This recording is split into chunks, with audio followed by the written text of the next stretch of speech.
Welcome everybody to our Sacred Self-Healing Workshop Special, Cryptocurrencies and Self-Mastery. Thank you everybody for coming, and I'm going to introduce our keynote speaker here. Let's welcome Sebastian Huth to our Sacred Self-Healing workshop here, talking about cryptocurrencies and what this means for us, for our journey, for our self-mastery. And I can promise you that this is going to be an exciting 2-hour webinar here. We'll be sharing our passion. This is what connects Sebastian and I. Before we go here, I have to show you the disclaimer. The information provided in this webinar and accompanying material is for informational purposes only. And it says that, of course, you have to make your own decisions and you're accountable for your own financial fortune, and that you should consult a professional. Everything expressed here is our personal experience and, of course, also expresses our opinions. Towards the end of the workshop, we have a dedicated questions and answers for Sebastian. So you're going to be able to actually talk. All right. And until then, I want to just give you a heartfelt welcome here for spending your time with us on the Saturday morning. My name is Jona Bryndis. Most of you know me, and far away in the secret valley in Peru currently is Sebastian Huth. Welcome, Sebastian. Thank you for coming to this extraordinary presentation here. Thank you too. Thank you. So Sebastian is a Bitcoin visionary, and he's also, besides being a Bitcoin coach and doing international speaking engagements, and talking to companies and organizations about how they can integrate Bitcoin and cryptocurrencies all together, an energy healer and an entrepreneur himself. You can look at Sebastian's website at www.sebastian-huth.com, which is currently in German, but the website is being internationalized, as I understand. Sebastian, before I hand over the microphone to you, and the audience here, the regular audience, will find this interesting because I'm actually going to shut up. I just want to give a brief overview. The objectives of this workshop is to increase your awareness about what's going on out there, digital currencies, or the crypto world as we call it. We want to make you aware of current shifts that are happening in society, and of course also share some of the visions. And the visions in regards to what this can do for us as a whole society, but also of course what this could do for us in our personal journey. They are coming from a place where we recognize the vibratory rate of this development. This doesn't mean that where it is today will play out the way we see it in the future. There will be so many changes within just 6 months, 9 months, 12 months, that there's no way of actually telling how this is all going to be developing. But we want to give you an overview. And we want to give you just a little bit of a heads up on the terminology. So when you go out here after this workshop and try to gain more information, because we're going to be recommending you to inform yourself so that you feel a bit more familiar with some of the terms and technologies that we will be encountering here. We want to show you the potential, and Sebastian is a phenomenal speaker, so he's going to really nail it. What sort of the crypto world is actually providing for our society here, and how it can help us to beat corruption, hyperinflation, and actually poverty. And there's lots of opportunities here, so feel inspired by this really cool presentation, and the timeline will be Sebastian is going to take over the microphone here in a couple of seconds, and then we'll share his vision with us, and then we're going to just summarize the terminology a bit, and then go into the questions and answers and what this all can mean for us personally. All right, I'm switching over to Sebastian Huth, Bitcoin visionary. Good morning. Sebastian, tell us a little bit about you. Where are you from? Why are you in Peru? And just so people get a little bit of a feeling for you. All right. Well, first of all, I would like to start with some questions, and it would be really nice if you could raise your hands, even though I can't see you and you probably can't see me. How many of you have been living a life in spirituality and have been working a 9-to-5 job or Monday to Friday, or have been living, and every single time you come home after the month, you never had financial support, you never had enough money in your bank account? Please raise your hands. Thank you. And how many of you have always felt very Yeah, it's quite a few hands up there. And how many of you felt and how many of you always felt maybe there's some other people who have enough, or who've had enough money for the last decades, living on the planet, living a spiritual life? Hands up. Maybe not so many hands. Okay, and how many people are not very happy about that? Have been working and living and on the spiritual path, and you've been giving everything to the people around you, to the planet, to Pachamama, you name it, and you never felt enough support, especially financially. Please raise your hand. My name is Sebastian Huth. I am from Germany, and I would like to, for the first time in the United States, and the first time on a webinar, I would like to speak about Bitcoin, the technology on which it's based, the blockchain, and also currencies, and to get you informed, to get you inspired. And first of all, I would like to thank you all for coming in today. I didn't even know until about an hour ago was going to make it, because we, as Jona said, I'm in Peru, here in the Sacred Valley of the Incas, which is a very super special place for the future on the planet. And that just fell out like about 2 hours ago, and I didn't know if I was going to make it. So thank you all for coming and being here and listening to that, because it sounds a bit weird, like cryptocurrencies. So thank you for that. Well, what's in it for you? As I said, I would really like to inform you about the Bitcoin, the blockchain, and other cryptocurrency. I would like to get you inspired what is already happening on the planet with that, what is already being implemented, and how the future is going to look, and what does this have to do with spirituality and in our new world here on the planet. Believe me, it has a lot to do with that, a lot. Is there, would you like to hear a little bit about myself? Can I tell you a bit about myself? Is that all right? Thank you. Well, I was born and raised in Eastern Germany, in the former communism part of Germany. And in about 1919, when the wall came down, I moved to the western part of Germany, started my international management studies. And in the last 25 years, I have lived, traveled and worked in over 55 countries on this planet. I speak several languages. And during the last 20 years and living in those countries and working in all these countries, I have met dozens and dozens of the most important CEOs of all the major international corporations, from all the banking, finance, and whatsoever. I have not only met these people, I have not only listened to people, but I was also, through my job, fortunate enough to sometimes speak to these people.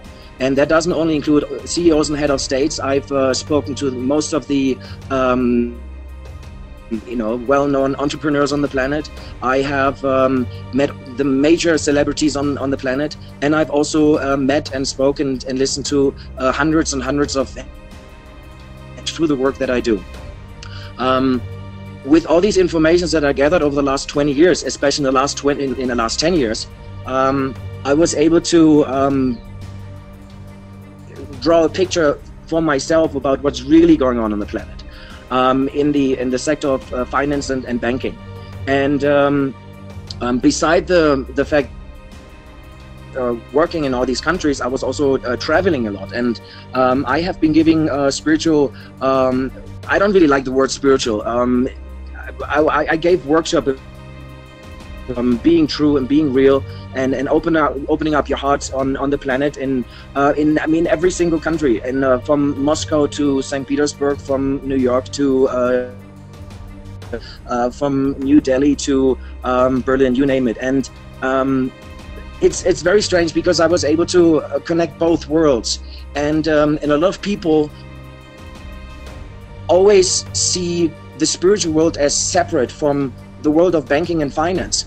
And I don't think that's true. Do you agree? Is there anybody who also feels that everything is interconnected? Hands up, please. Thank you. I believe that everything is sacred on this planet, and that's also that concerns the field of money, and that's why we are here. There's two reasons why I would like to, why I'm doing this, why I'm speaking about Bitcoin and the currencies. I mean, I used to speak about, you know, opening up your heart and being true and real, and I do that. I still live that, and I also do that. But I also started to speak about Bitcoin and the cryptocurrencies and what it does on the planet and how the big changes come across. And there are two reasons why I do that. Would you like to know about these two reasons? Okay, the first reason, I have met so many people, spiritual, non-spiritual, whatever you want to call it, and what I notice is that most of all of us been really working 9 to 5, Monday to Friday for decades, and most of us have been really not being able to support themselves and not really live the life they truly want to live. And one of the reasons, the first reasons why I really want to inspire people about Bitcoin and also in investing and possibly investing in it, is because I truly believe Bitcoin, the blockchain and the cryptocurrencies is a once-in-a-lifetime opportunity for all of us to be stepping out of that hamster wheel, stepping out of that old life of having enough financial support. I really, truly would all of you like to live the life that you truly want to live, and most important, I want you to live your life's purpose. Is the life that you're living, is that the reason why you came on the planet? Or is there something else? And why are you not living something else? And if financial reasons, I would like all of you to live the life that you truly want to live in total financial freedom. And the second reason is, I truly believe that Bitcoin and the blockchain are going to disrupt the whole banking and finance system, and it's going to help the developing world in such an amazing way that it's not only, I call Bitcoin the third way, not the first, not the second, I call it the third way, because I really feel in that time of duality in which we live between, you know, good and evil and dark, and oh, I'm the spiritual light worker, and oh, you're the bad one. Why that fight has been still going on, and you can look at it all over on the planet. I mean, you can see the destruction, you can see the poverty, you can see the financial you know, disaster, you can see the plastic beaches, plastic on the beaches and all over the world. I mean, it's got a stage which is, Sir Richard Brosnan said, whatever we do now in the next year, 5 years, 10 years, whatever we do now in the next 5 to 10 years, determine the next 10,000 years here on the planet. And I really feel that we need to do something. And I really feel Bitcoin is the third way. It's going to disrupt the banking system. It's going to disrupt the funding. And it's going to change the third world, the second world, and the third world. And it's going to actually bring us into one world again. And that's why I'm here. And for listening. And if it's okay with you, we're gonna start off with the first slide. And now we sort of come from the sort of spiritual situation kind of side. We're going to go into more details about why Bitcoin is so important right now and what's really happening in the financial industry.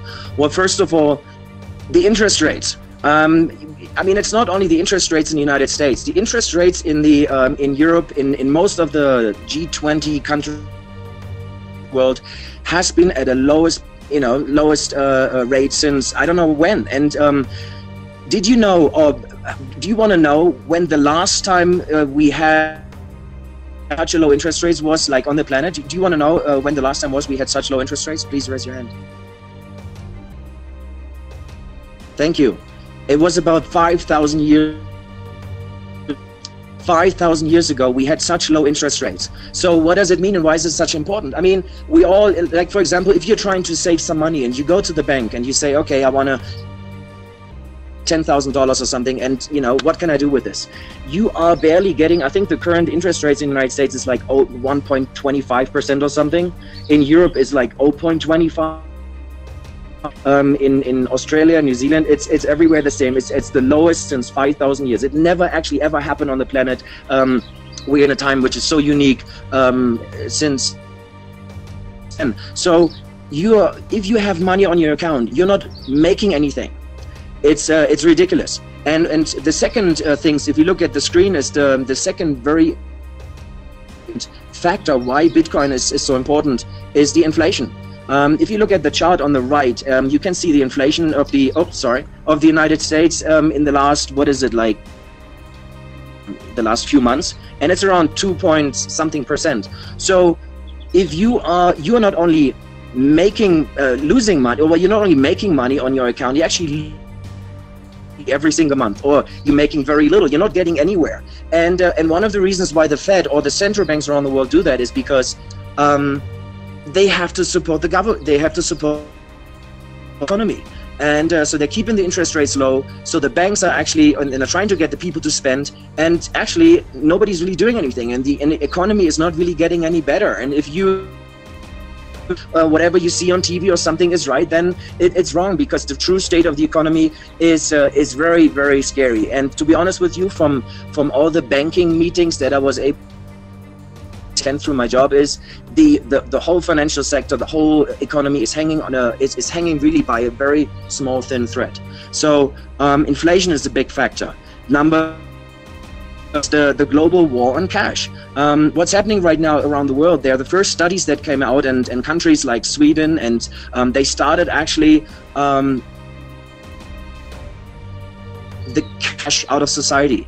And you will think like, wow, taking cash out of society is like, why is that so important? Well, to be honest with you, cash has been, you can anything with cash. You can go and buy anything without knowing anybody about it. You can go and travel, you can spend money, and nobody knows anything about what you do. So it's basically your own privacy. But did you know that the first insurance companies in the United States or around the world, they started actually changing the contracts with the people, because they changed card receipts, and they saw that people would be buying alcohol or cigarettes or something, and they say, oh, you're buying alcohol and cigarettes, okay, we have to adjust your insurance. And so what actually did was it gave us a form of a privacy. We could actually spend things privately without the government or anybody knowing about what's going on. And in the times of everybody checking and anything, this is something really important. But now the governments around the world have started to actually slowly taking cash out of society. So many studies coming out, and that they're planning on doing way more. Now, number 4, which is one of the most important factors. How many of you have ever paid banking fees? Please raise your hand. Thank you. Well, there are so many different kind of fees. I mean, unfortunately, we're not sitting in a room together, and I can't talk to you personally, but I will try my best. Well, you have transfer fee, you have overdraft limits, you have to pay for your account. Worst, one of the worst banking fees is actually the transfer fee. Did you know that if you make an international transfer with normal banking in the normal banking system, you 6% of whatever you have to send, whether it's through PayPal or some other banking systems. So it's 6%, and it usually takes about 3 to 4 business days. And So it's not only that you're actually taking your money and you're giving it to the bank, you're not receiving anything for it, the inflation eats it away, and at the same time it's actually charging you for it. You know, I mean, it's ridiculous, and we've been accepting this, and nobody is questioning it. I mean, we are paying banking fees, we're not making any money, we're losing it, and the rich are getting richer and the poor are getting poorer. And I think that's, you know, really not acceptable anymore. And who feels the same way, that this is not acceptable anymore? Thank you. And there's last but not least, there's one other reason why I think Bitcoin and the cryptocurrencies are just going to storm the world we know it and going to change everything. Then the last part is it's well, it's about an article I saw in Bloomberg's at the beginning of the year, and as I told, following the financial industry for the last 10 years without actually being part of that, and one of the things that really struck me is that in the last decades, major banks around the world, I mean, if it's, you name it, it's look at the article, the world's biggest banks have been fined 321 billion since the financial crisis.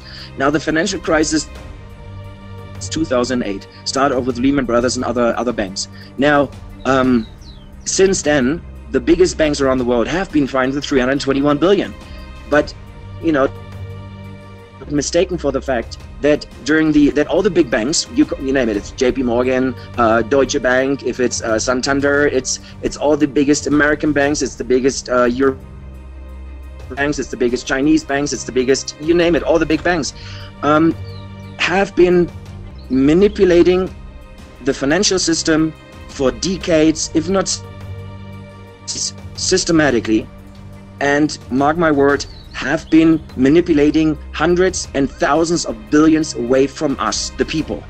And that's a fact.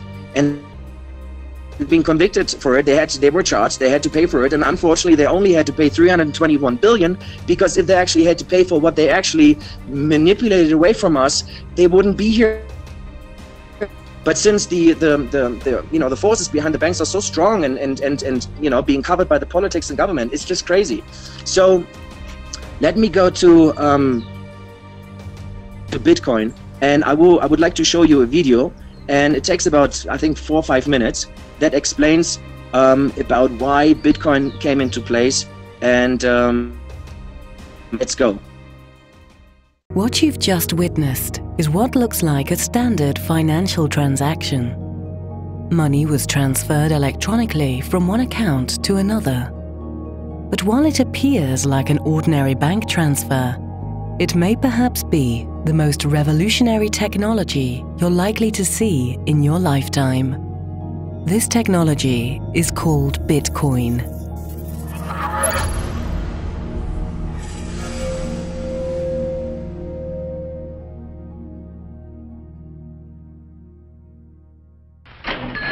Money makes possible the exchange of many different goods and services among many different people. Wherever we go, we see money being used as a medium of exchange. Money is at the core of our existence. Every day we transact with one another. Currently, almost all of our daily transactions involve a third party, a bank, credit card company, or remittance provider. And ultimately, it's these institutions that carry out the transaction on our behalf. This is until the invention of Bitcoin.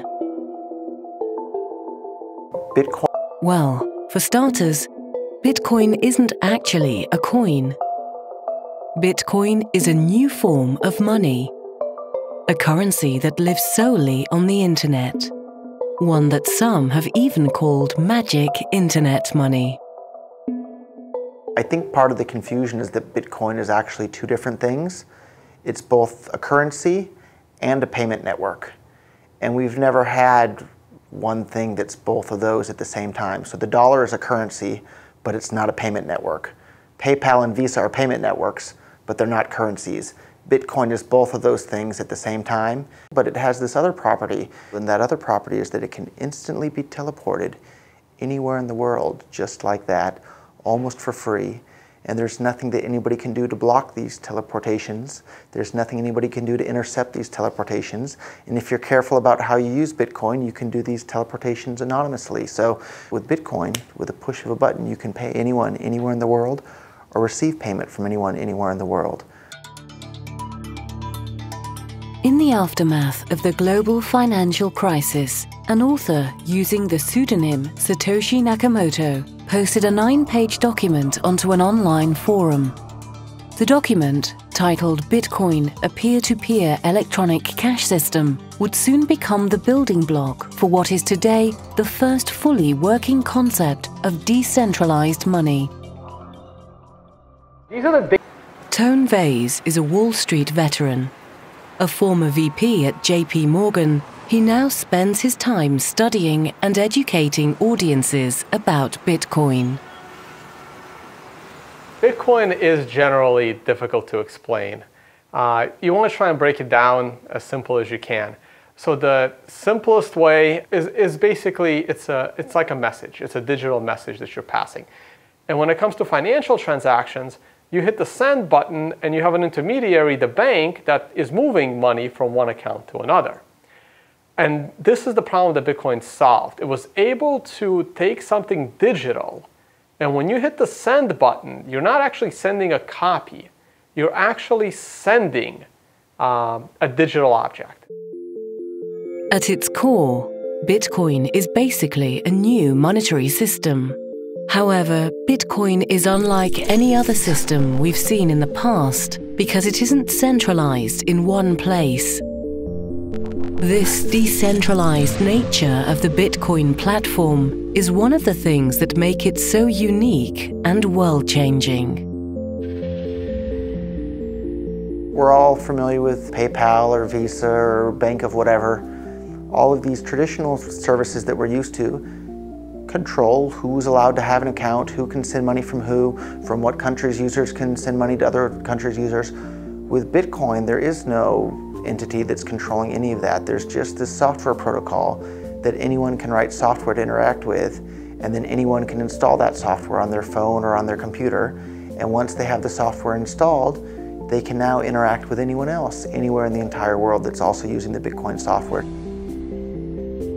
This software that runs the Bitcoin protocol is commonly called a wallet, a digital purse which stores and allows the holder to move Bitcoins from one wallet to another. The Bitcoin protocol is open source, meaning that the programming code is freely available to add to and redistribute.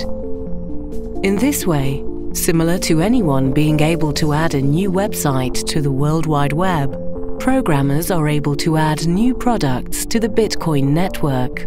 This public ledger, known as the blockchain, is perhaps what could make Bitcoin a financial game changer.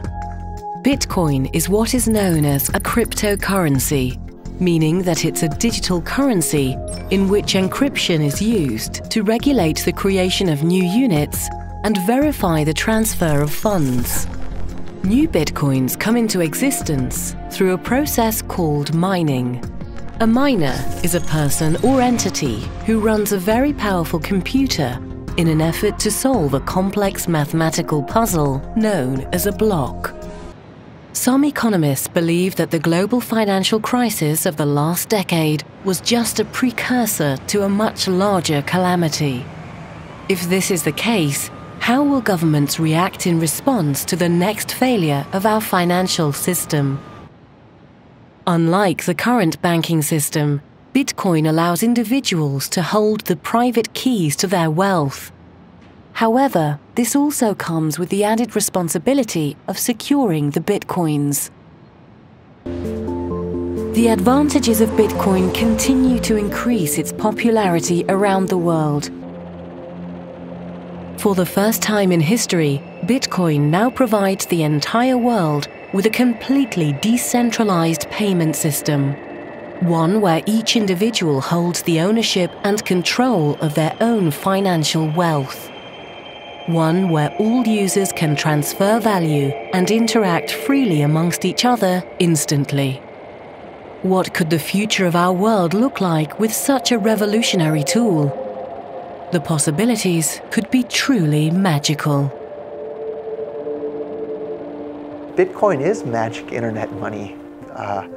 Bitcoin allows you to send and receive money with anyone, anywhere in the world, just like magic. I'm at a loss for words because it's that exciting and that world-changing. With Bitcoin, you can pull out your iPod or your iPhone or your tablet or whatever, install an app, and in less than 30 seconds, you have the ability to send and receive money with anyone, anywhere in the world, basically for free. And you can be 10 years old and do that, or you can be 100 years old and do that, and you can be that in any country. That's magic.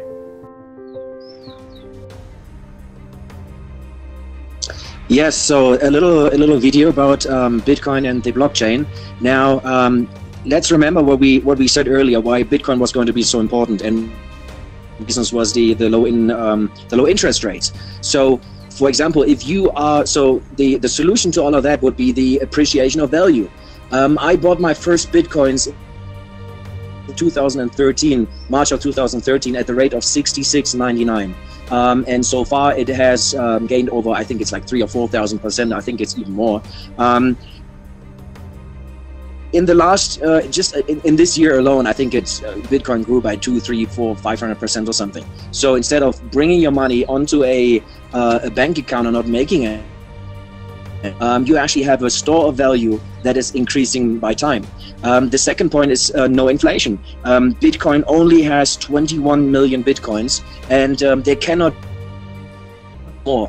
You have to understand the current banking system as we know it. You have the Fed, you have the ECB, you have the Bank of England, Bank of Japan, all of these, and they are actually how much money they are putting on the market. So inflation really means is they're printing money and to put it on the market. And the reason why they do that is because the liquidity in the market up so fast, because since the financial crisis in 2008, the global debt that was accumulated in 60 years basically doubled in the last 8 years.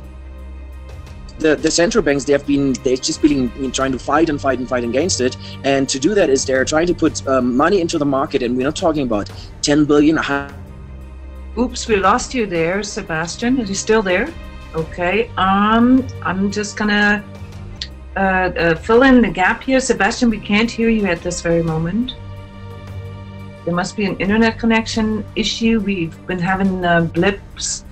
The audio is blipping out. That's linked to the internet issues that Sebastian is experiencing in Peru, in the Secret Valley there. We didn't even know if we could go online until 20 minutes before the workshop here, because they had a complete blackout of internet. I'm just going to cover for Sebastian here for a moment, and I want to make a few remarks because I'm giving Sebastian a little bit of time to come back. At the beginning of the year, right around the time when I wrote in my energy forecast for 2017, Bitcoin was at $1,300, if I remember this right, and this morning Bitcoin is at 6,100. Now, why are we pointing this out? We're not pointing this out to let you know about the most sort of hyped up investment chance. We're showing you something. We're showing you that there are things happening in the background right now that are actually proving to be more powerful than any of the sort of geopolitical or corporational or governmental regulation. So one of the biggest issues that Sebastian has pointed out here is that the money supply, the fiat money supply, fiat money is the money that we use in our countries here with our credit cards or with paper money, that is controlled, is manipulated.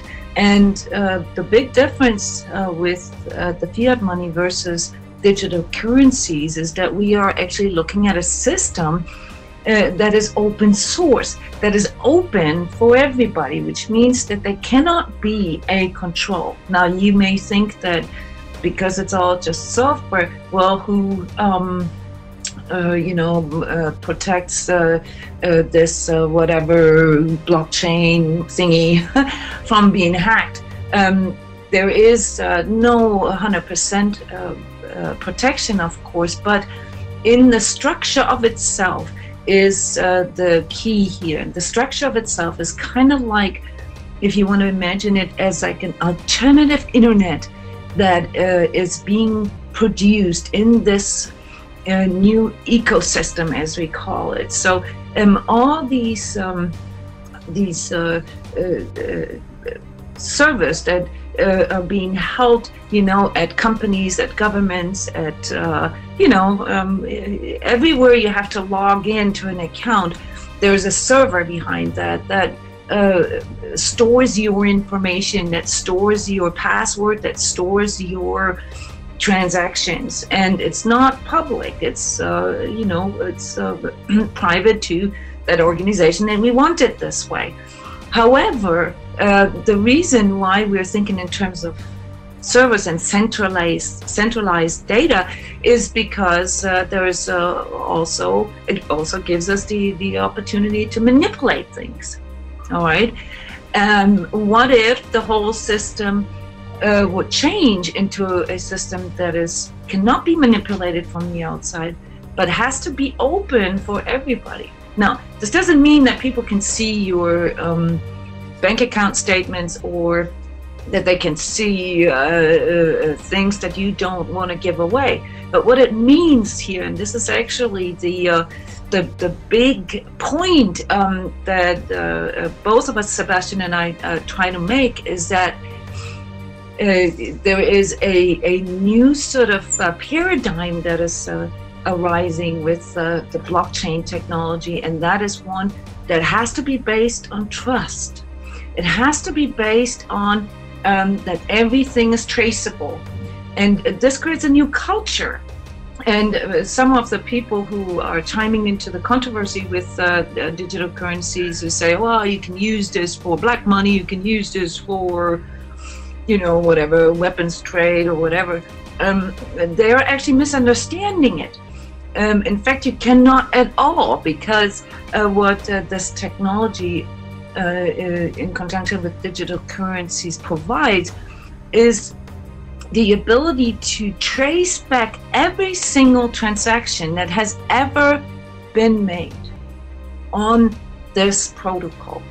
So if you want to truly understand Bitcoin and the technology underneath it, which is called blockchain, that was introduced through the inventors of Bitcoin, then you got to look at it as a new way of doing transactions of any kind, from anywhere to anywhere. And this ledger, this place where this is being stored, is not in the hands of one organization or one entity. It's basically stored in a holographic way. The same way we understand energy and we understand the way information, energetic information is stored. Every computer, every processor that is part of the blockchain has the entire information stored, meaning that even if, I think it's currently 6,000 computers that are, or processors that are holding up the blockchain, and this is growing daily. If 5,999 of these computers were taken out, then one computer would still hold the information and the history of every transaction that has ever been done on the blockchain. And as the technology is advancing, there is, of course, satellite processing and so forth in play already, which means that it's virtually not possible to take out the information entirely. You can take out a lot of computers, you can take out the internet, of course, and you can take out Wi-Fi. But to be honest, the skepticism that is coming in because, of maybe perhaps an EMP pulse that takes out sort of all electronics on this planet, then we don't have any money anymore if we were to trust cryptocurrencies. Well, if an EMP pulse takes out all electricity in the world, then we're screwed, no matter what. And holding money in your hands will not save you from what could happen in those case scenarios. On the contrary, it may actually be a security risk, and this is one of the aspects that comes in with cryptocurrencies, is that despite the fact that we have a hard time understanding all of this, all right, because it's a brand new technology, it's actually a lot safer. And why is it a lot safer? Because it takes out the middleman. We can send money, or goods for that matter, from one person to another person without a regulatory or controlling entity in between. And where Sebastian was going to get at in his presentation was the meaning that this has for our entire society. There's some questions coming in here, which I will answer here in a second.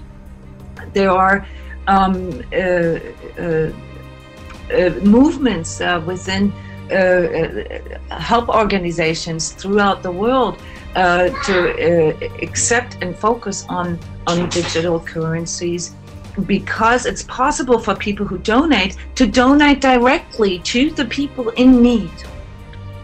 Or another example, with the current refugee crisis going on in the Middle East, and you're thinking about, these people who were forced to leave their country and their home and all their possessions. They came across the Mediterranean with nothing on them except their phone. And this is why why cryptocurrencies are going to dominate, or the technology behind this, blockchain, is going to dominate our world in the future, not like as a threat, but as a new way of making transactions, of holding securities, of maintaining the value, of sending money or receiving money. There are currently 2.5 billion people on this planet who do not have a bank account, who cannot receive money through a wire or PayPal. These people will never be able to get a bank account because the way the banking system is designed, it doesn't allow for certain people in certain countries, or without a certain credit, for instance, to get a bank account. But these people are able to get a phone. And that's why this all seems to be so fantastical, because it has to do with the rapid increase of handheld devices, of tabloids and smartphones, because this now moves sort of the point of sales and the point of transaction to our hands. Before, it was in other people's hands, in other organizational hands or governmental hands. It gives the power back to the people. So this is sort of the spirit behind blockchain. Yes, and while I'm still just trying to bridge the time here that Sebastian may come back on, I'm open for questions. So there's a question here. What do you think about the about all the new baby cryptocurrencies for investing now? Yes, and we're moving into this, and I want to cover this. But we need to create a little bit of a terminology first, okay? So let me go back to my slides here, and update you a little bit on the main terms and terminology within the crypto world. What we've seen, or what we've gotten a little bit of a taste of, Sebastian's presentation gets a lot, more vivid actually. Oh, and Sebastian is back. That's wonderful. Can you hear me? Yay! I'm back. I'm truly sorry. We're in Peru, and I don't know what happened in the next village. Over the electricity goes out, and when the electricity goes out, the whole valley no internet. So I truly apologize for that, and I'm glad we are back. Okay, let me jump right back. And I hope you weren't away for too long, and I hope you didn't run away. Okay, well, we said that if you buy Bitcoin, you have a gigantic appreciation in value. You have no inflation because of 21 million Bitcoins. And the third thing, Bitcoin is very transparent and anonymous at the same time, because every transaction that has ever been done with Bitcoin, like for example, and Jona, 1 Bitcoin, that transaction is still going to be registered in 100 years from now. It actually is being registered on the blockchain, on the ledger, and in one way it makes it very transparent and very honest, but on the other hand, nobody can see who spent what money. For example, if I send Jona 1 Bitcoin, I would have to her Bitcoin address, which is usually like an address consisting of letters and numbers, about 34 of them, and it doesn't say Jona, and it does Sebastian send it, because I also have like a sender address, which is also like digits and letters, 34 of them. So you can only see this long code of sending, code of whoever received it, and the transaction ID, nothing else. So coming back to the whole thing of becoming more transparent and in the world of NSA and all of that, Bitcoin actually preserves you a sense of privacy of how you can spend your money. Are you going to be buying a cake, or are you going to be doing this and that? And okay, here we go. Has anybody ever heard, when in connection to Bitcoin, dark room and darknet and weapons and criminal activities? Please raise your hands. Okay, thank you. Well, first of all, there was a study by the European Parliament a few months ago, and that basically found out that the activities connected to crimes and other things surrounding Bitcoins is so insignificant that it doesn't even, it's not even worth mentioning. And secondly, when people ask me like, oh, Bitcoin, isn't that the money that, hackers and criminal people use to buy weapons and drugs and all of that? I would say, well, first of all, it's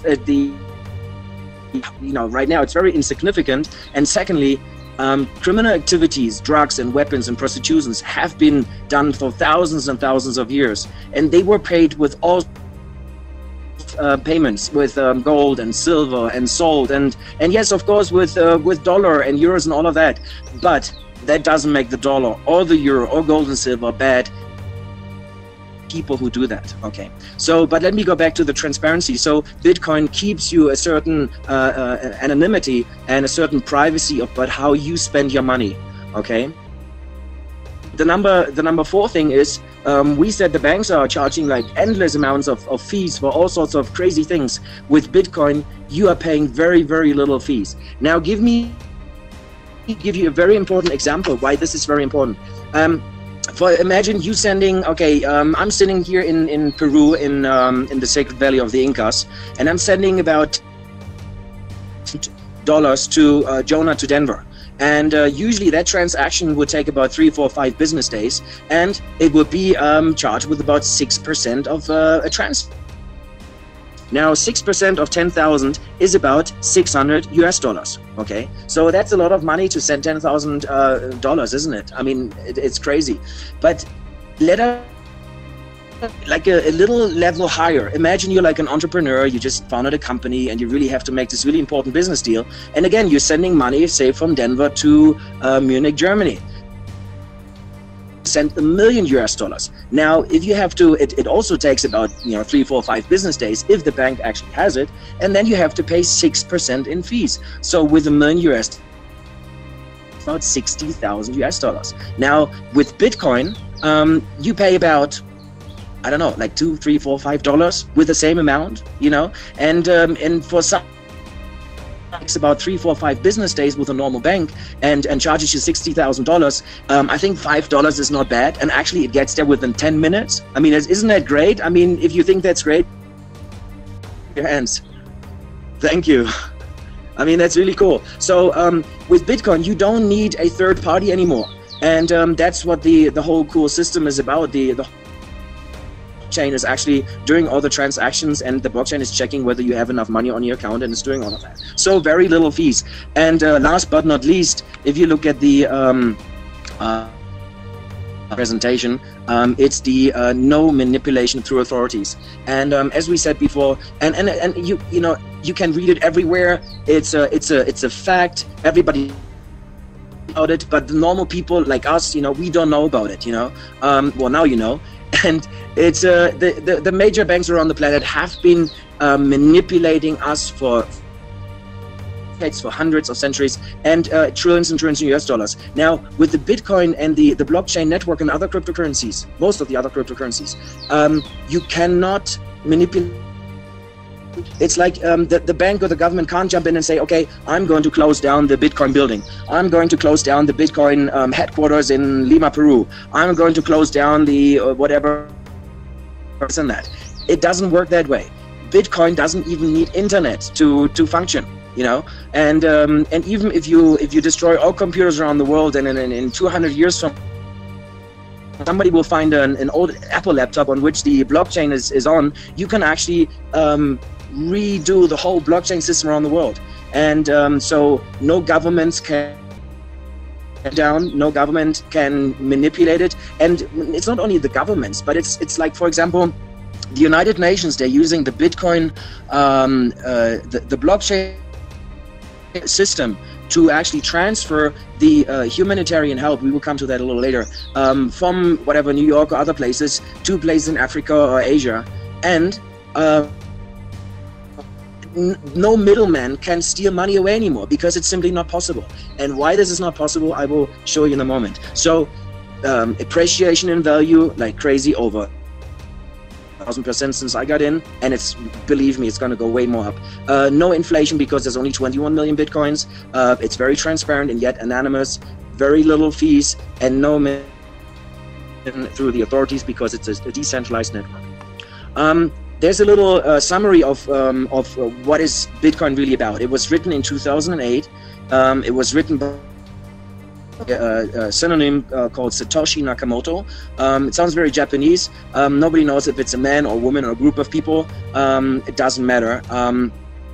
It's a currency. It consists of the word bit and coin. Bit as the smallest unit in the computer world, and coin as the coin.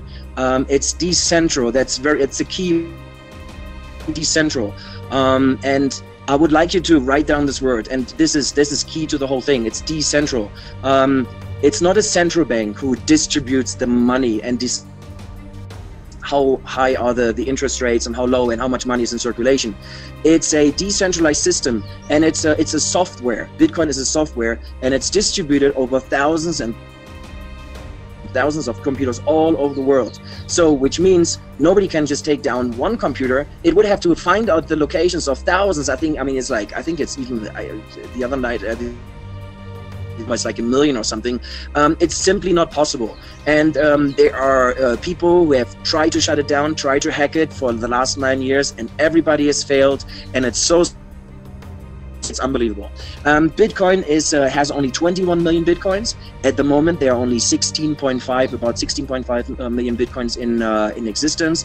Why?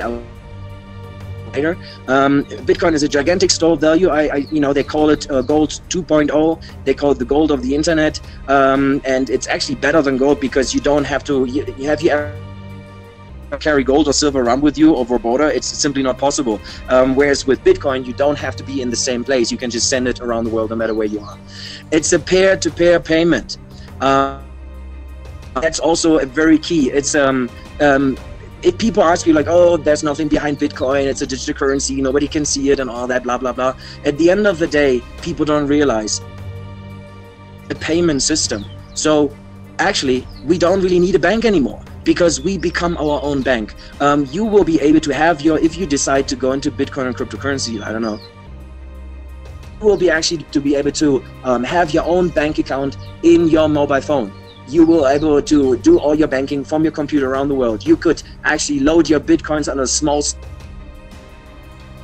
which looks like a USB stick, and travel with it around the world. And you can pay a person peer to peer without going through a third party like Sachs or Deutsche Bank or Western Union or whatsoever. You don't need them anymore. Okay. I believe Bitcoin is going to change the monetary system as we know it, and in a way which is absolutely unbelievable. And Bitcoin is actually the money of the future. Every year I get to go to the World Economic Forum in Davos in Switzerland. It's the most important meeting of all the people in business and finance and banking and politicians around the world. Last year I was at the job that I've been still doing that I want to get out now. I'm going to do it one more time next year in 2018 in January. And usually every year you have in the small location where I have for the bank that I'm doing the events with, I usually have, the biggest people in banking, from Christine Lagarde, the boss of International Money, the boss of the World Banks, the boss from all major banks around the world, if it's BlackRock, or if it's Sir Richard Brosnan, or if it's George Soros, or if it's the central bank boss of England. And last year I had Joe Biden, Vice President of the United States, and interestingly, you can actually look it up on people, because the next day the people from the bank, they're really nice that I'm working for.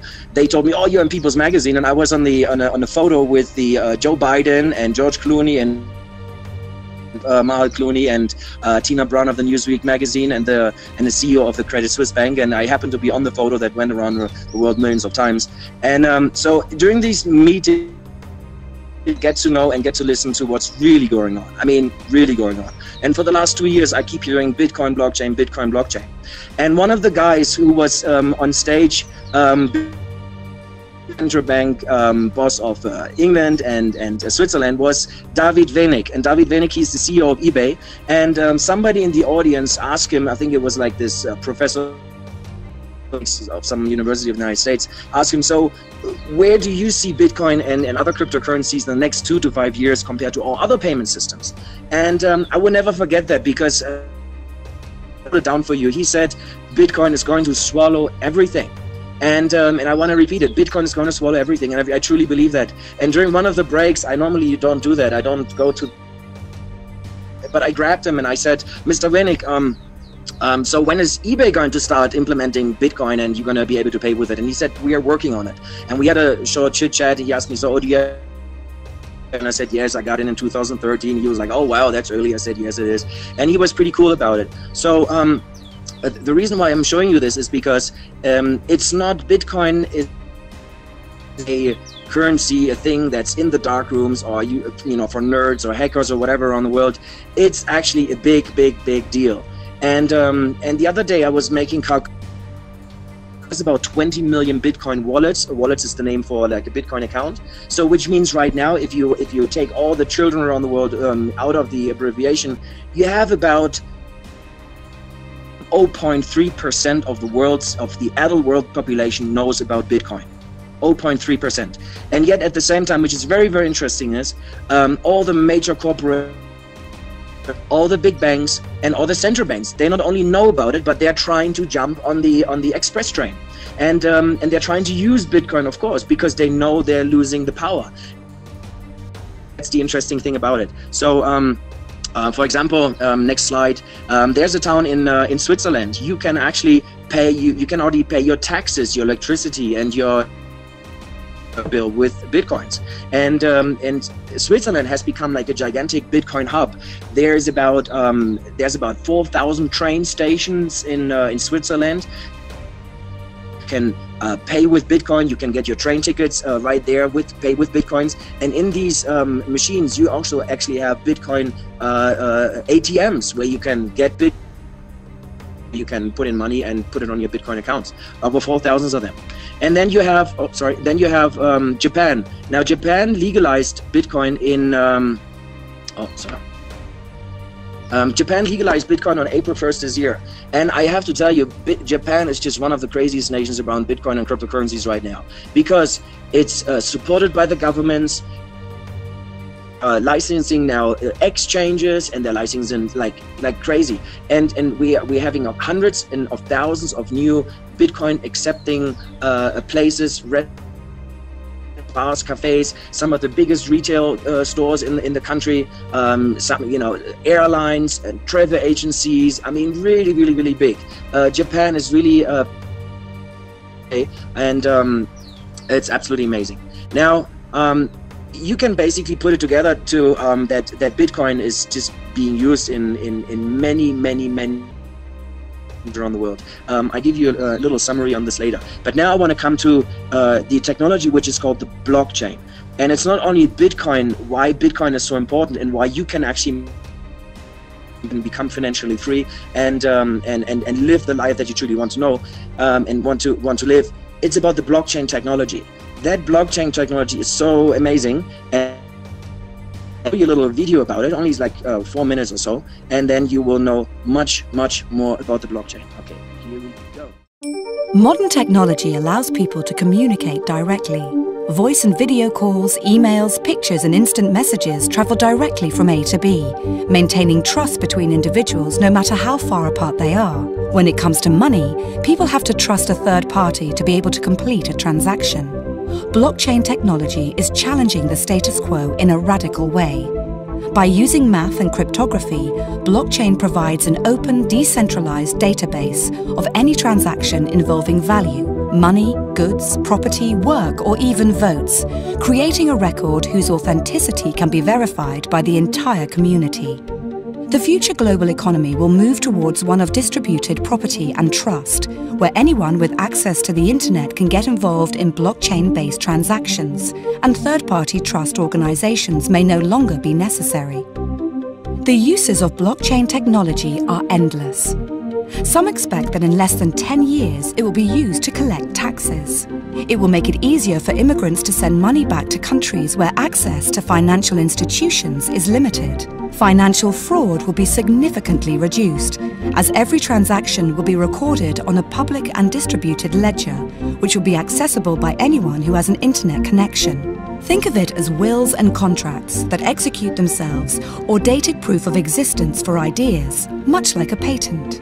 Blockchain will become a global, decentralized source of trust, but not everyone is ready to embrace it.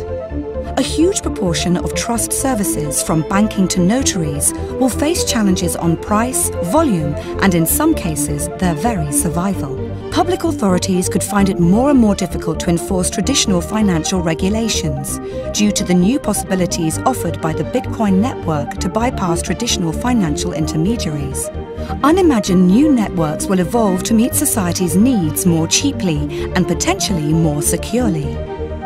Will governments, financial and legal institutions embrace blockchain? What will happen to the ones who don't?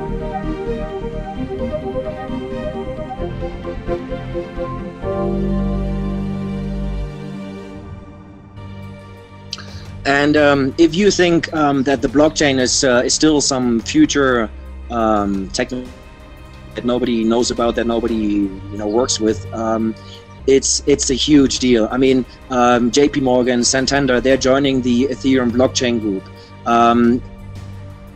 The biggest insurance companies around the world, they got together because in the future, your insurance will be on the blockchain ledger.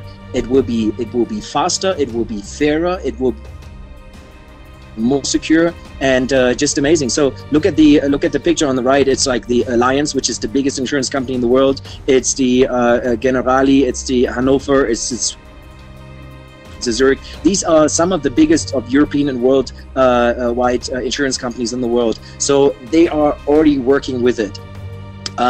Dubai and also up there, they actually want to put their whole government state documents on the blockchain by 2020. So it's not only they're like, oh, we're going to be doing this and that. They are like putting that entire of their whole files of the country on the blockchain. Can I give you like a little summary, just a little bit? I would read it out shortly about what's in the last, say, 4 weeks or so around the world with Bitcoin and blockchain. Is that okay with you? If it's okay with you, please raise your hand. Okay, thank you. All right. Summary. Spain, 4,000 new ATMs in Spain.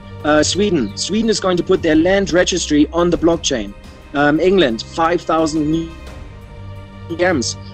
Austria, the government postal service, and they're using in 1,800 postal offices. They started to accept Bitcoin, other cryptocurrencies. You can actually go in there and buy it anonymously, and you can sell it. Ukraine, 150 ATMs. Australia, 450 ATMs. Russia is actually doing like a 100 million mining project to mine Bitcoin and other cryptocurrencies. Vietnam is going to make Bitcoin an official currency in 2018. University of Lucerne in Switzerland is accepting Bitcoin, and that's only like in a few weeks. I mean, there's way more than that. There's a large energy provider in Japan called Remix. They're expecting Bitcoins. There's a hotel chain in Japan with 1,400 hotels called Evotable Hotels. They're expecting accepting Bitcoins. The largest online stockbroker is actually starting to deal with Bitcoin. Goldman Sachs, everybody knows Goldman Sachs, is going to implement the first Bitcoin trading platform. And last but not least, Christine Lagarde from the International Monetary Fund is urging the banks and the central banks to get into Bitcoin and the cryptocurrencies. If they will be obsolete. That's what she said. They will be obsolete and they will be gone. And that's what I'm really believing is the banks and the governments, they are so scared right now because remember what I said before, I really feel the third way. It's going to disrupt the whole financial system and change the world entirely, and they can't do anything about it. And they're instead of in the beginning they were fighting it and they were bad mouthing it and saying, oh, it's all bad and all that, and now they're really trying to get on it. Okay. I want to give you the next slide. There's a website called coinmarketcap.com, and if you look at the picture on the left, there is a screenshot of what happened. I think I took that in April this year. Now, if you look in the, I know it's very little numbers. It's very tiny. You can probably not see it. But if you look at it closely, you can see a market cap of all cryptocurrencies of around $25 billion US. It's right on the top. It says, and right now, if you look to the screenshot on the right, it's 170 billion. So, but you have to imagine, in April of this year, Bitcoin was created in 2009. Oh, basically it went online in 2009, or it went public in 2009. It took about 8 years to reach a market 25 billion of all cryptocurrencies. 9 years.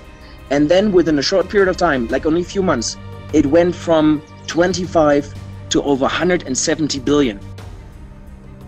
So for you to understand, and you really have to understand where the potential in Bitcoin lies. Remember, there's only 0.3% of the population who actually know about Bitcoin, and right now we actually have a market cap of 170 billion. We just passed the market cap of Goldman Sachs, and at the same time, the majority of the population doesn't even know about it. And yet, all the big corporations. I mean, there's a whole new financial system being in the making right now as we speak, and there are like hundreds and hundreds of billions of being put in. Sure, and it's absolutely amazing what's happening. Okay, now I want to go to something. Sorry, let me just check this. Screen. If you look at it, you might ask yourself, okay, well, if you buy Bitcoin, okay, I can probably make some money with it or whatsoever. Where can I go and buy and pay with Bitcoin? Now, there's Greenpeace was one of the first to accept Bitcoin. Of course, it's not surprising. They're always a bit further ahead. You can with indirectly on PayPal, on Expedia. You can Overstock is very big in accepting Bitcoin and other cryptocurrencies. Amazon indirectly. Amazon, let's talk about that. Amazon is still going to accept Bitcoin directly in the next few weeks or months. Microsoft accepts Bitcoin. Dell Computers, Burger King, Firefox, Star. I mean, it's growing. The numbers are growing day by day. And if you look at this screen, you can see there is quite some activity in the United States. I mean, all these numbers are either ATMs or Bitcoin accepting places in the United States. But before we come to how we can possibly make money financially free with that, I want to talk to you about one thing which is really important to me, and that is the fact that the United Nations right now, they're looking for people to speak about Bitcoin and blockchain in the world. One of the reasons why that is because they think through some studies that they made that Bitcoin and other cryptocurrencies are going to help the developing world more than the humanitarian help of the last 100 years did. I mean, this is something crazy. I mean, we've been donating and humanitarian help and everything for the just imagine that Bitcoin is actually going to be doing more than that, and that's why they're looking for people. And actually, as we speak, I'm applying through friends of mine at the United Nations. I also want to speak about that. Bitcoin. There's over 2 billion unbanked people on this planet. The majority of them are in Asia and in Africa. So with Bitcoin, they can actually get a free access bank account, a Bitcoin account on their mobile phone. And now you can, well, you know, even here in Peru, you don't have to have a bank account because the banks, they don't give you a bank account. And that's one of the biggest problems. Over 2 billion people on this planet, they cannot participate in the international world of finance and trading. So, for example, if you're an entrepreneur and you were, you know, born in the mountains in Peru here, you could not get a bank account. And even if you had some very great invention, you had some very great product that you want to not only sell locally, but nationwide or internationally in America or globally, you could not do that because it's simply because people can't send you money, and you can't do trading, you can't sell things if you are not, if people can give you money for it, can't give you money for it.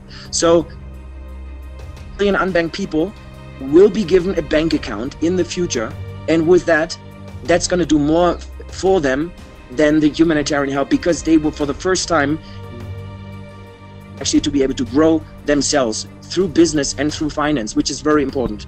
The second thing is also very important, the land registration on Bitcoin.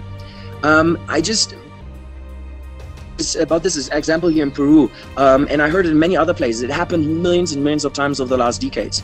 For example, if you're a farmer, you're living on this property in Peru, and you know, had it for hundreds of years or something, and in some countries when there were regimes in place, and then all of a sudden there was a new regime, and then they would take over, and they would just go into the land of the farmer, and they would say, okay, you out, you know, this is not your land anymore. So what happened over millions of times over the last decades is that authorities, people were bribed, people were blackmailed, people's land certificates were stolen, taken away, manipulated, and people simply lost their precious property that had been in their for centuries. And the first countries have started putting the land registration on the blockchain. For example, Sweden started doing that. What else? I think it was South. And I think Russia is starting with that now. Yeah, that was Russia. It was the message came just yesterday. So basically, in the future, I predict in the next 1 to 5 or 10 years, the majority of all governments and world land registration offices will be putting the land titles on the blockchain, which means nobody can ever steal your land title away. Because remember, the blockchain is a ledger, and it's sitting on thousands and thousands and thousands of computers of worldwide. So if somebody manages to destroy one computer and says, oh, this is not your land anymore, there's still thousands other computers, and I think that's pretty good. And that's actually going to make such a big change because it gives the power back to the people where it belongs. The third thing is the remittance.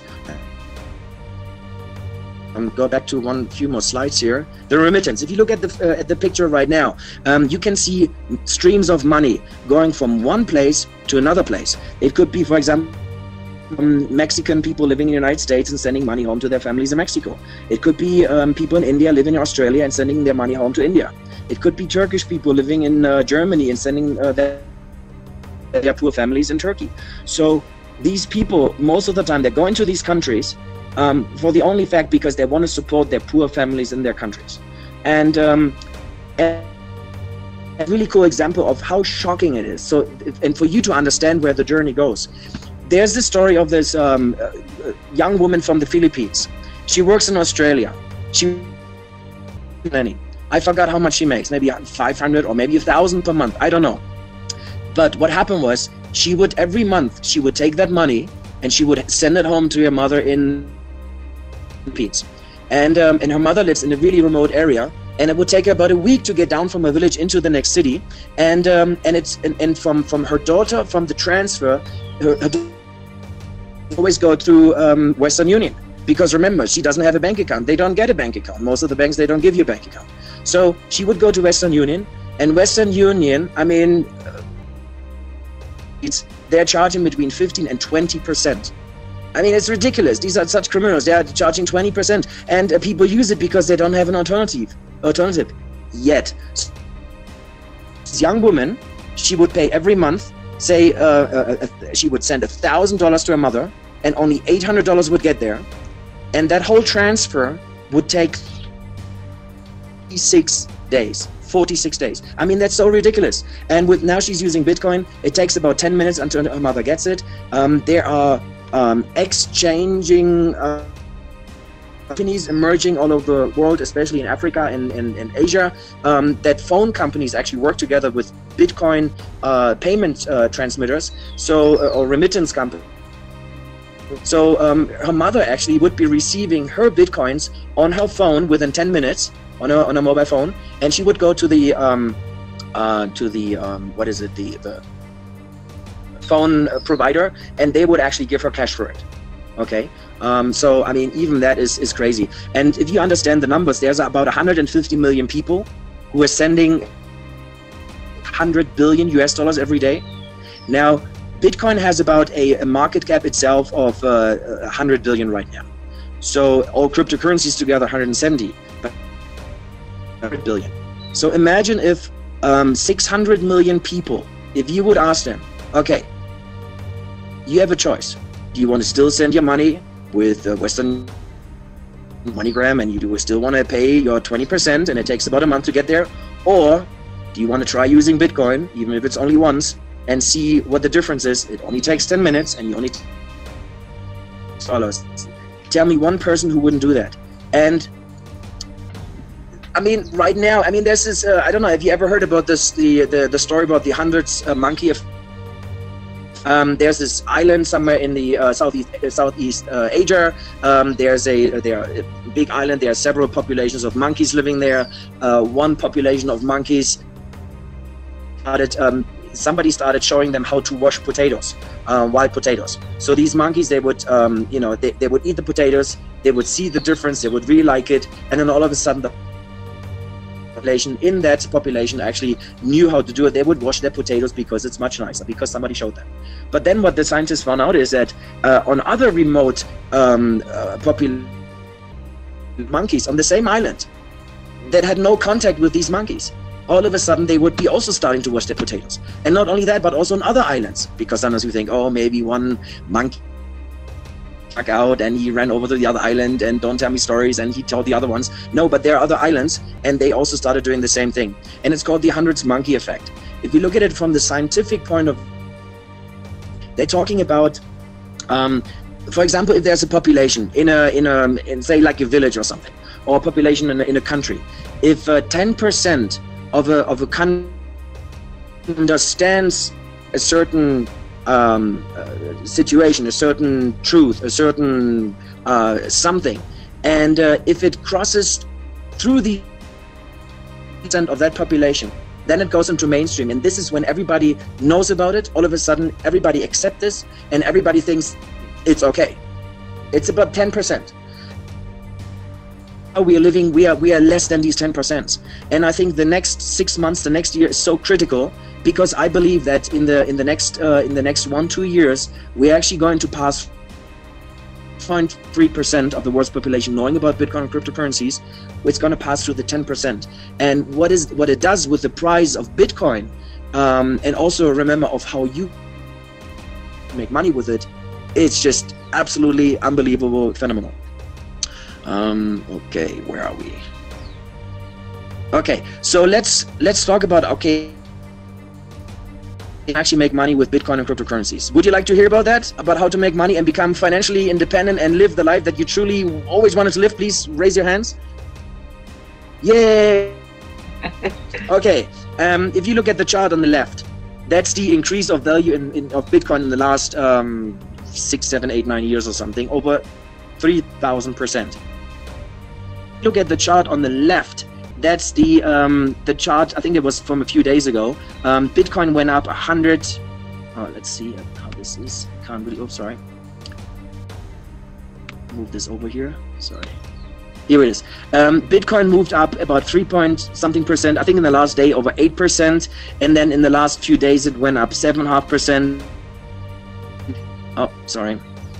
Here we go. Last 6 months over 300%. Last year 600%. Last 5 years. I mean, it's absolutely crazy. So, and since we're not financial, and you know, I would be getting in trouble if I tell you things like that, but we are, you know, we are people living on the path of the heart and all of that.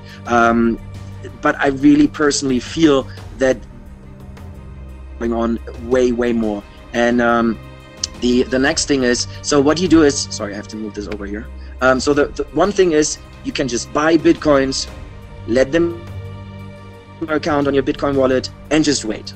This is what I did. Remember, I got into Bitcoin 2013. It was so complicated back then. I didn't know anybody who knew about Bitcoin. Seriously, I think I must have been one hundreds on the planet who knew about Bitcoin, and I got into Bitcoin, and it took me ages to, you know, sign up for the account, to actually buy something, and I was like, oh, I'm so proud I got something now, and I just let it sit there for 4, and it went up from 66 to, I think the price today is 6,150 or something. I mean, crazy. And so you can just let it sit on your account and wait for future price moves up and all that. But what you can also do is you can go into the Bitcoin mining. And as I said before, there's not only Bitcoin, but there are also currencies. Some of these currencies are called Ethereum or Zcash or Bitcoin Cash or Mizago. I mean, there are like so many of them, and they're like bad ones, and really good ones, and excellent ones, and they're really bad ones. So you really want to know what's going on. And I'm not recommending anything here. You can, I recommend invest what you're ready to lose. I only you know, want you to not only use your brain and calculate things. I want you to use your heart, your stomach, and really feel things through. And so you can do mining of cryptocurrencies, Bitcoins, Ethereum, Dash, and other ones. And you can actually make a lot of money with the mining. Now, from, as I said before, Bitcoin is called the gold of the internet. And mining comes from, okay, being in a mine and mining gold.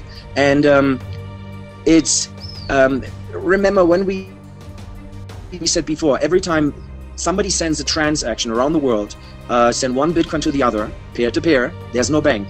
But who's checking the transactions? It's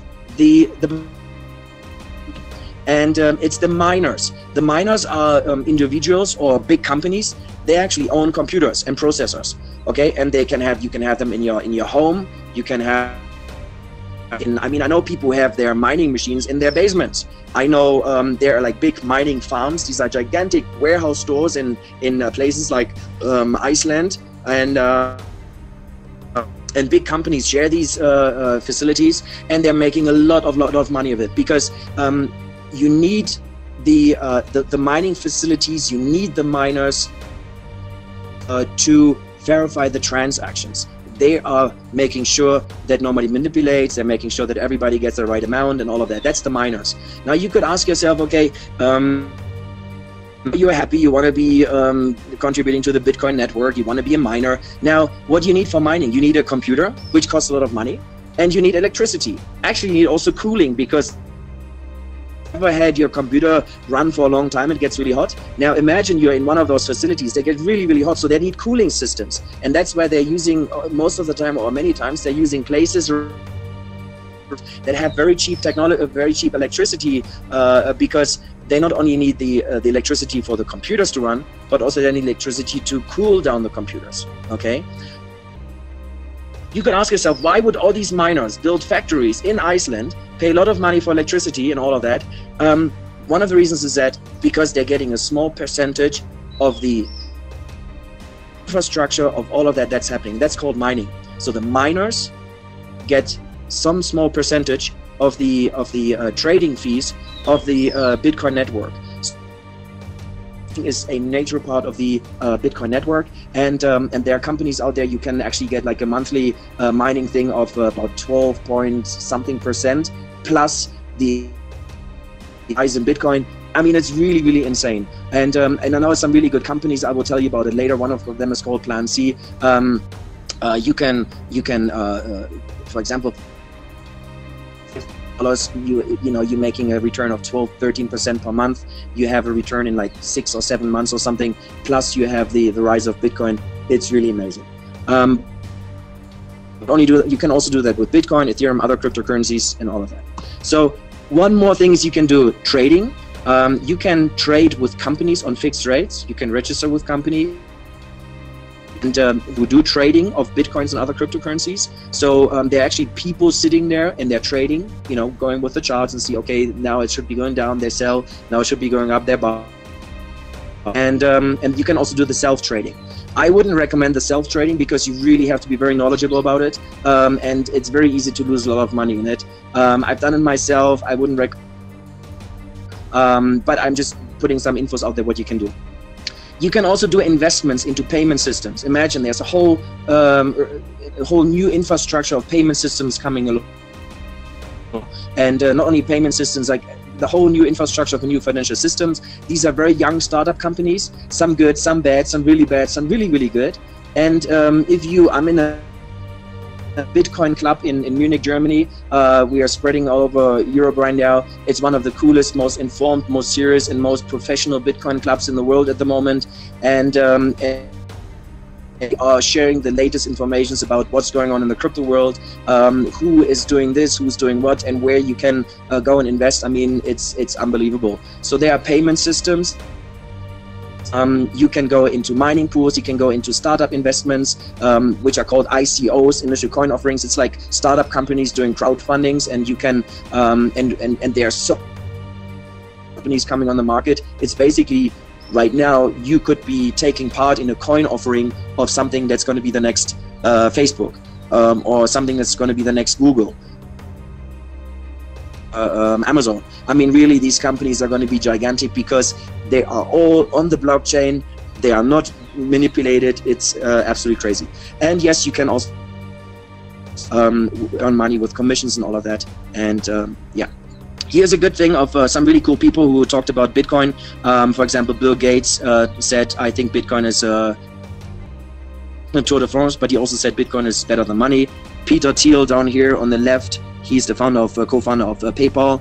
He's a big Bitcoin supporter. Sir Richard Branson. I mean, the list is endless. The Winklevoss brothers, who founded a Bitcoin exchange in New York City. It's called Gemini, and I mean, the list is really endless. And before we go to question and answer, I want to give you one last video, which has really cool people talking about the possibilities of where the Bitcoin could go. Remember, it's about $6,000 right now, and you don't have to buy one Bitcoin for 6,000. You could also get like for $500. You could buy Bitcoins, but then you get like 0.01 or something, So people are like, oh, I don't have money for 6,000. You can also start with $100 or $200.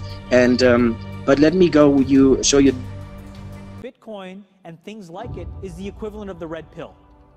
Okay? We are entering a completely world of uncharted water. Have you made any investments in Bitcoin? So I mean, I own Bitcoin in my hedge fund, I own Bitcoin in my fund, I own Bitcoin in my private account. It is a huge deal. It's a huge, huge, huge deal. Because what you're talking about right now is for the next 3 to 5 years, an unbelievably better store value. It is gold 2.0. I think this is a currency that's really going to work eventually. Well, I think it is working, and there will be other currencies like it that may be even better. But in the meantime, there's a big industry around Bitcoin, and you know, people have made fortunes out of Bitcoin. Bitcoin, there is no Bitcoin company, there is no Bitcoin building, there's not even a Bitcoin server anywhere that you could shut down. It is completely distributed. That's what's unique about Bitcoin. It is, for the first time, a way for the two of us to exchange value online without a third-party intermediary. Until the invention of Bitcoin, for you and me to exchange money online, we had to employ a third party, like PayPal, like Visa, like MasterCard, right? And we live in the 21st century. If we want to have a video call to China, we can do that for free. But to send a couple $100, which is essentially just ones and zeros being moved around, costs 5% plus takes over a day. Bitcoin is exciting because it shows how cheap it can be. Bitcoin is better than currency in that you don't have to be physically in the same place. And of course, for large transactions, currency can get pretty inconvenient. You'll see Bitcoin trading at 1,000, 2,000, 5,000, 10,000. Rick Falkvinia does an excellent analysis. He predicts that Bitcoin will capture between 1 and 10% of the global Forex market, which implies a price of between $100,000 to $1 million per Bitcoin. Most of the people who are on the sidelines not buying Bitcoin today will start to buy Bitcoin when it gets over 1,000. And then a greater percentage of people will definitely plow into Bitcoin when it starts to get over 10,000. It's still predicting Bitcoin, $10,000 per Bitcoin in 3 years. Casares, he is the CEO of Zappo, which is a Bitcoin wallet and Bitcoin vault. I think it's mostly a very positive thing. I think we're going to see ups and downs like with any other emerging technology. But I think Bitcoin is here to stay, and it makes sense that it be taxed and treated like any other. So let's make a bold call here. In 10 years, what do you think Bitcoin will be worth? One Bitcoin. Between $500,000 and $1 million. A lot of people are just seeing the charts and thinking how high will it go. What I'm doing is counting backwards. I mean, this is a transactional currency, and it is a store of value. As such, it is a product and a service competing on a very tangible market for stores of value and for transactional currencies. So what is the size of that market? Right, and this is important. And how big a market share can Bitcoin realistically take within a foreseeable time frame? When you ask that question, then you come up with a market cap of Bitcoin total, and then you divide that by the number of Bitcoin in circulation by your estimated time, and seeing how Chinese are buying Bitcoin like crazy, I actually had to adjust this number upwards, but then you come up with a number of about $2 to $5 million per Bitcoin. It suggests that everyone go back to buy one Bitcoin. Not too much, only one is enough. If everyone in this world, people, just to go back by one Bitcoin, you know, the Bitcoin value go to the $1 million. And when the Bitcoin have $1 million, you know, all around the world will be crazy, and everyone will be the follow, and the other digital currency just to be, you know, be grandson of the Bitcoin. So for me, I think for a lot of people, they don't exactly understand why it's Bitcoin. Is Bitcoin the currency of the future, or is it the payment system they're developing? Bingo! It's the payment system. It's the blockchain encryption, and they're interesting things. I think Bitcoin, or the really blockchain encryption that's behind it, has a greater ability to bring more of the world's population out of poverty than anything we've seen. If you're new to Bitcoin, take your time to go out there and Google it and learn about it. It truly is one of the most important inventions in the history of humankind, and certainly the most important invention since the internet. Go out there, make a Bitcoin wallet, get involved, start using it, learn about all the positive ways in which this is going to improve the lives of every single person on the planet. Get involved, do it today. It's going to help everybody. Thank you. One last word. As I said before, I really truly believe from the heart that you can all participate in an amazing, if you know what to do and how to do it. I really believe you can change your life. You have the possibility to become financially free. It's going to change the life of millions and millions of people on this planet. It's bringing people out of poverty, and we are one living organic being on this planet. We are all interconnected. We all know that. Whether in the United States or in South America, anywhere, we are all one people. And yet, only part of us is living in wealth and enjoying their Starbucks or in that, where the other half of, or the other big majority on this planet is really living in poverty, is living in disastrous war situations. It's crazy. Like, if we really are people on a spiritual path, living from the heart, we cannot accept that anymore. And I know my heart has been sometimes bleeding and thinking, oh, what can I do? Now, you can actually do something, because as I said before, Bitcoin is coming from around the corner, and while duality is fighting and good versus evil is taking place, it's actually the foundation of that whole fight away. And you can actually be part of that, and you can actually, become, enjoying and become, well, free yourself and help others do the things that you really came in to do. And I thank you very much for listening. I hope it wasn't too long. And now it's time for question and answer. And thank you, and lots of love to you. Wow, Sebastian. Well, there's a lot of energy and a lot of passion that's coming across, that's for sure. I wanted to just, for just a second here, give you a little bit of a breather, okay? And just summarize, the things that we've learned here. This is a lot of information, but also a lot of emotion, a lot of really cool things that you shared here with us, which is awesome. And before we ask questions, I just want to bring us all sort of on the same plane, okay? So like when we ask questions, so that we don't have to answer them double and triple, okay? So what we've learned here so far is that there's a context that comes with all this technology that is way beyond maybe what we are or what we have been seeing here so far. We've learned that there's a lot of technology involved, and that it has something to do with the power of information and the way things are being transferred or transacted, and also that there's a timeline that creates a little bit of an urgency. And I want to, especially those here who work with me in the self-healing context, just give you guys an overview. We use this as a means to determine the vibrational value of something, like the integrity level, really, if you will. And it's a scale from 0 to 10, and I'll keep it very simple here. Everything in the red zone, below truth, is basically ego related, and everything in the blue zone is based on truth. And the current financial paradigm is based on ego. It's based on dog eats dog, control, attack for the most part, taking things away, survival. The crypto world paradigm is actually based on a paradigm of truth, which brings in a whole different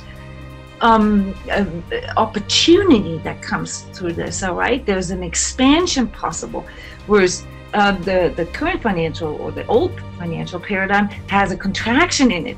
It contracts, it centralizes things in the way that the wealth moves from a lot of people to fewer people, okay? And you all know this, so I don't want to go into the politics of it, but this is where you can see the crypto world. Now, is this the end of it? Not really, because there's another level, and Sebastian, you were really cool about bringing this across too, that this is a matter of the heart, and we're all interested here, not just in how we can survive, how we can, become wealthier, but how we can become abundant in love and health and wealth altogether, and the crypto paradigm that is starting right now to become a new paradigm is the pathway to it. It's not the end of it, it's the beginning of it, okay? So to bring all this together, we've learned that it's actually not Bitcoin itself, but the technology, the blockchain technology underneath it that can handle transactions of any kind, all right, that we are talking about when we talk about cryptocurrencies. Bitcoin is just one, and the first, admittedly, but it's just one of these coins in quotation marks. It really provides us with a decentralized ledger system, which means that everybody can really access all transactions, but of course without the privacy issues. It takes out the middleman, and I think this is sort of the main thing to remember. I just want to point out here that when we talk about cryptocurrencies, that we're talking about 3 different kinds. All right, and Sebastian has laid all this out for us. Just to summarize, there are the coins such as Bitcoin as a tradable asset, okay, that can be used as a security, that can be used as a currency, you know, as literally as a coin, you know, to hand that over to somebody. All right, then there's the crypto protocols. All right, these are also tradable cryptocurrencies, and these are just examples here, such as Ethereum, who bring in, you know, more advanced protocols, almost like a programming language for designing all the applications. Okay, these are amongst the most stable you know, like cryptocurrencies that are out there. And then there are tokens, and tokens are applications of these protocols that can be used by anybody. We have a good mixture of audience here from like the US, Europe, and Australia, if I see this right. Most of you here in the US, you know that there are places, you know, like arcades, or even restaurants and so forth. They use tokens, you know, like Chuck E. Cheese, for instance. You know, you go there, you pay on the counter, and you get tokens, and you can use them in the machines. All right, this is how you have to picture this, what a token does. You buy a token from in form of a digital currency from a company, and then you can do something with it. There's a use for it, okay? An example is Veritasium. It's just an example, okay, where you can pay for financial services on the blockchain in form of that token. All right, so there's 3 different uses. Not all of it is just is for the currency, like as a substitute for the fiat money. All right, I just wanted to point this out. And these are some, you know, just for the comprehensiveness of this webinar and the video that you're going to have later, sort of the most important terms here in the crypto world. And the videos and Sebastian have beautifully laid them out for us, you know, things such as blockchain. That's the technology underneath all that, okay? The digital currency aspect of that, and altcoins. Altcoin is a word that just tells you all the other coins other than Bitcoin, okay? And again, Sebastian mentioned this, there's more than 1,000 other coins, digital coins out there, all right? And then really what Bitcoin is. A Bitcoin is a protocol rather than actually a company. So when we talk about Bitcoin is going to take over the world, we're not talking about a company taking it over. We're talking about a protocol, a new paradigm of transferring data is going to take over the world. ICO, initial coin offering, Sebastian laid this out. This is the equivalent to an IPO in the stock market. And there are hundreds of extremely talented and wonderful applications that are developing right now. And the companies behind them, the startup companies behind them, you know, they can come in from all over the world, and you'll be surprised to see a lot of them actually come from 2nd and 3rd world countries, because for the first time they actually have a chance to play in this global economy. White paper. What is a white paper? The white paper is basically the concept that one of the startup companies have, and that's where they lay it out. They lay out their plan. They lay out their roadmaps and so forth. And if you We had a question here earlier, what I think about some of these, or what we think about some of these startups and these new coins coming out. The best answer is always like, read the white paper, you know, inform yourself about what this company does. Okay, we covered mining, what mining is, and that this is something that theoretically everybody can do, but there's some issues with mining, such as power, the cost of power. So like electricity, because it takes a lot of electricity to do this. Everybody can use their computer to do this, but it has a lot of wear and tear on your equipment, and like Sebastian said, it takes cooling and so forth, which is why there's mining pools all over the world now in countries where electricity is where the cost for electricity is very cheap.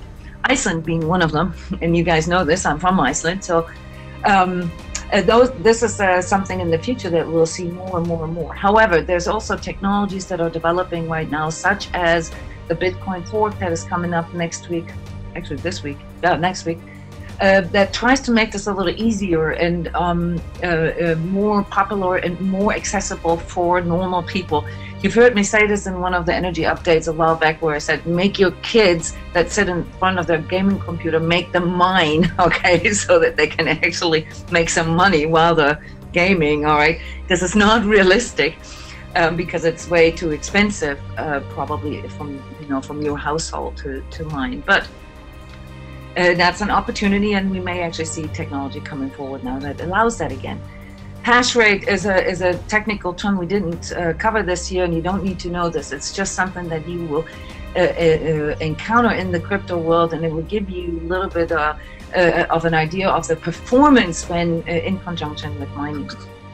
Trading, Sebastian laid that out very comprehensively. There's nothing I need to add to this. We all know what it's, that you can trade stocks. It's the same thing with cryptocurrencies. Smart contracts. So smart contract is sort of the protocol that determines what you can use these digital currencies for, and that in itself is also going to be a huge development here into the application, and so this is the word that comes up with this fork, something that you may have seen in the news, is similar to a split on the stock market, except for the big difference is it's not like a doubling up of the actual coins in circulation, and on the contrary, it's sort of a new avenue that is being opened up, a new blockchain really that allows you to split up the different protocols. Masternode, this is something that when you look into altcoins, you'll find that some cryptocurrencies offer something like dividends. Okay, so there's cryptos that function very much like stocks and that offer dividends. So the word here is to look out for is Masternode. Tokens like Chuck E. Cheese tokens, okay, tokens that or casino chips, all right. A lot of companies will come forward with tokens for their services, such as the World Heritage Healing Center Foundation. As you know, that I'm involved with this Evolve project, where we are connecting healers from all over the world, and we are planning on creating cryptocurrency token to pay for those healing services worldwide. And the last keyword important here in conjunction with all of this is the open source. And you will often hear people talk about digital ecosystems, because there are new paradigms that determine this crypto world, and this is why Sebastian and I are so excited about it. The biggest problems here is this whole Wild West situation right now, and the volatility that comes with it, and the gold rush aspect of it, okay? So there's a lot of people who want to make a lot of money quick, and this, of course, at this very stage of it, because there's very little regulation, attracts, also people who are not integrous. So this we are at the very, very, very beginning, like Sebastian just said. So you still got to use a lot of discernment here and really work here with what's coming from within you. Okay, there's different ways to approach this, and you can say, okay, I want to do day trading with cryptocurrencies, and I do pump and dump, and that's what they call this. No, this is not for me. I'm just going to do mining. I'm just, when I mine as a reward for allowing my computer to be part of this whole blockchain, I get rewarded in coins. All right, so you can literally mine just like in a gold mine, like Sebastian just told us. Or you can just invest into like a new technology and say, I'm thinking this is the new Apple, and I'm going to invest in their ICO or in their token, and I'm just going to hold it. So hodl is not a typo. That's actually a crypto term. Another crypto term is data control, and you've got the idea here. The passion that we have has to do with open source and with the decentralization of data. In other words, sort of the holographic and non-local nature of it, which is, in summary, could be seen as like an alternative internet. There's something happening here right now that cannot be controlled by governments, that cannot be controlled by global banks or corporations. So this is why we're so excited about this. The problems at this very stage of the technology here in October 2017 is, for one, the lack of consumer-friendly software, which means we have a really hard time understanding all this, and dealing with it is a little bit of a hassle still, okay? And there's a lack of regulation, which will all happen within probably the next couple months. All right, this is like starting now, that there will be, regulations coming in from each of our governments that determine the quality and the safety and so forth. And this is not a bad thing necessarily, okay? Because we have to have ways to be able to control this. But as of right now, there still is a lot of power struggle going on, and you will hear a lot of controversy. And it was wonderful to see all these famous people, Sebastian, that you brought up there, speak for Bitcoin and the technology behind this. Okay, there are places where you can learn more about this, and one of them is actually Sebastian himself, who does a Bitcoin bootcamp, who can also be booked as a sort of as a private Bitcoin coach. But of course, also newsletters from these startups, they actually a good source of information and alternative media. So the meaning for you here is now, why do we do this? And before you ask questions, I wanted to get this in, because we're not saying that this is, like Bitcoin is where you can get rich overnight. Okay, this is not what we're saying.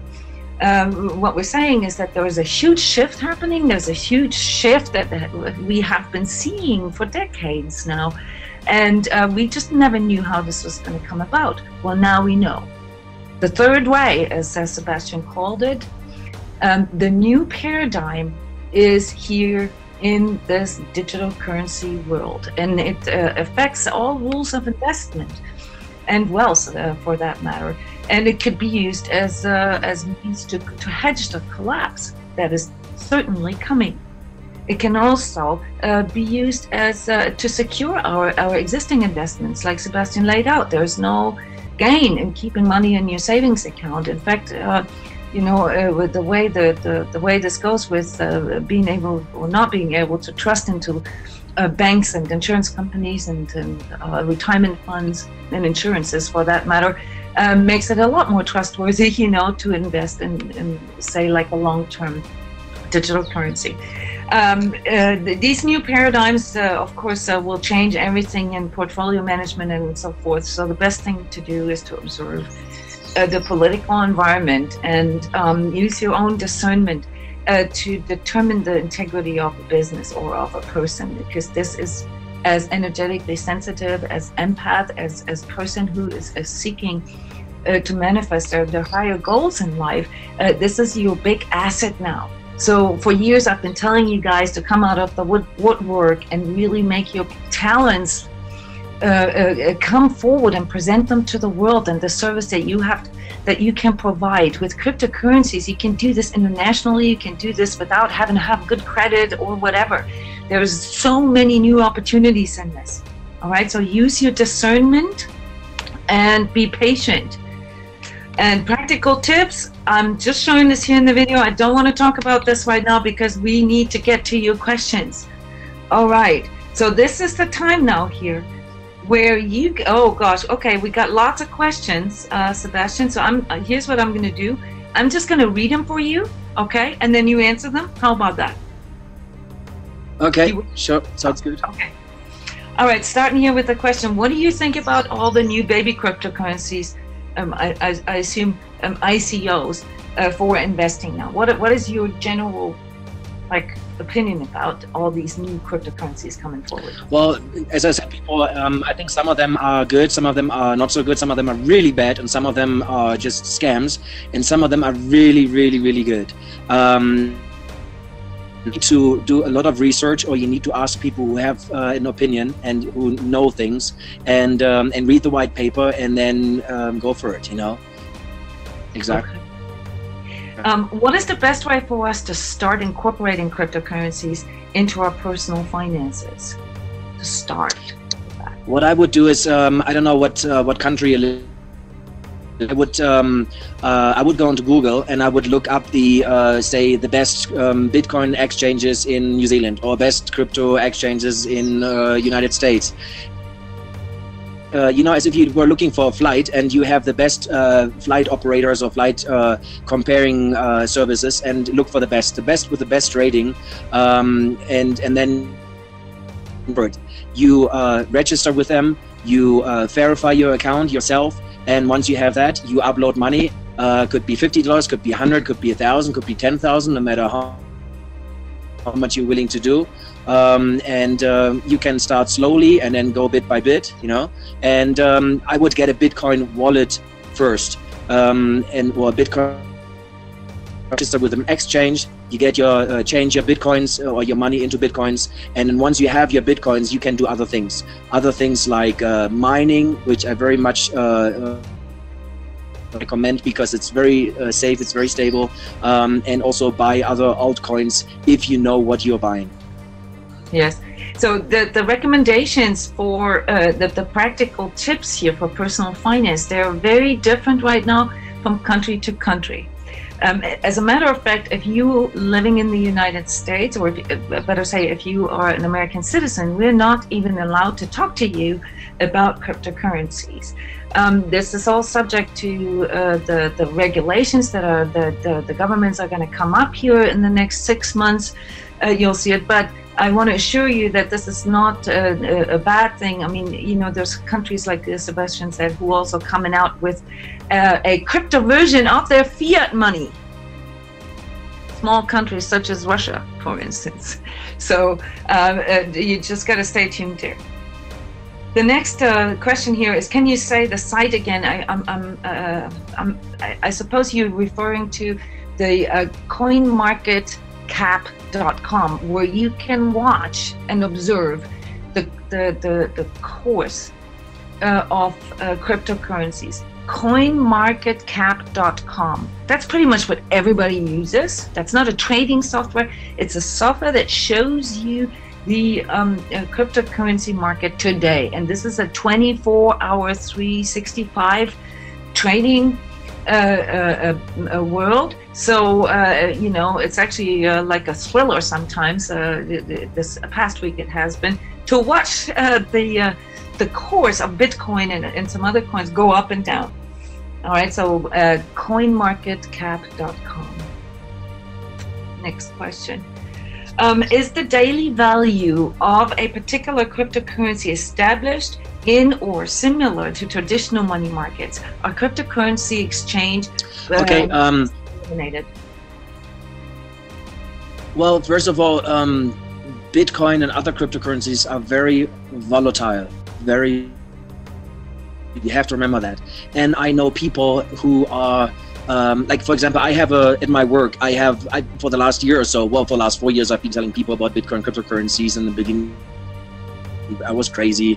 And then when Bitcoin went down and stagnated in 2013, by the end, everybody's like, oh yeah, now you got your bubble and all that. For the last half year or so, or for the last year, my phone doesn't stop ringing anymore. And all these people, you know, asked them, okay, you want to join the group? So we got a WhatsApp group, and I, you know, tell them, and every time there's a crash, everybody's like freaking out, you know, and you're not really a bit if you haven't had a crash yet or haven't experienced a crash yet, because you feel like your whole body is going crazy.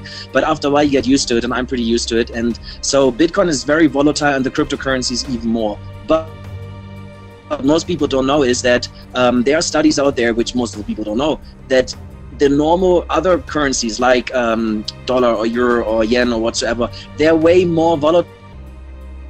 But the difference is that they're not in a free market anymore. Remember, the central bank, in the central banks around the world, from if it's the Fed or in Europe or whatever, there are tens of thousands of people from the plunge protection teams. The moment the price of their currency goes down in a way they don't want it, they're jumping in within seconds and they're buying it. So they're stabilizing it. So in other words, the normal fiat currencies are way more volatile, but they're manipulated so people don't see it.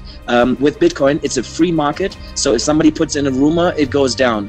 And if the rumor is nonsense, then it goes up again. So that's the free market. And yeah, so that's what it's about.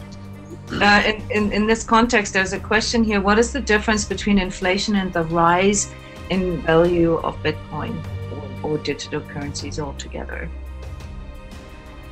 I have a good answer for that. It was a bit choppy, the connection now. I'm trying to answer it. Hopefully I got up everything. Well, Bitcoin only has 21 million Bitcoins. That's mathematically written in the white paper. This cannot be changed. Over at least 50% of all the Bitcoin holders and miners decide to do so, which they don't, because they know the moment you do that, it becomes another fiat currency, which is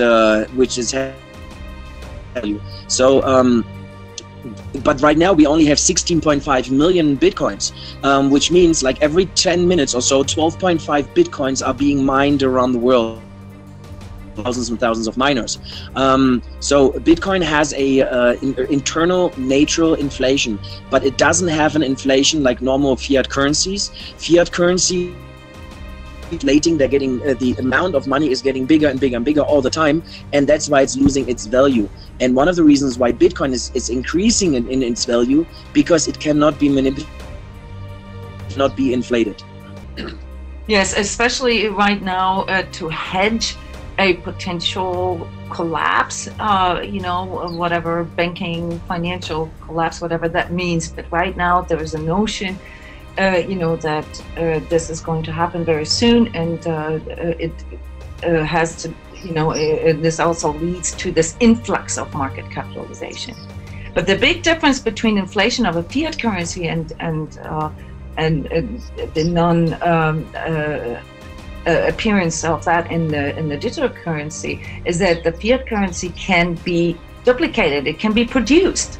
And it is being produced, especially the US dollar system is a financial system that is based on a constant sort of production of more money. And this is where the inflation hits us. It's usually in the rise of prices. And for most market observers predict that what we're going to see is a hyperinflation now in these next months and years, meaning that there will be sort of a hidden tax, you know, in the rise of prices and in the scarcity of cash. So there's also a scarcity of cash that leads to the increase in price. But right now we're at this very sort of baby stage of digital currencies, which means that you know, all these companies that Sebastian has mentioned, this is only the beginning. All right, so there's an influx now of market capitalization. And you know, this one slide, Sebastian, that you had with the screenshots from CoinMarket.cap, this has a huge significance.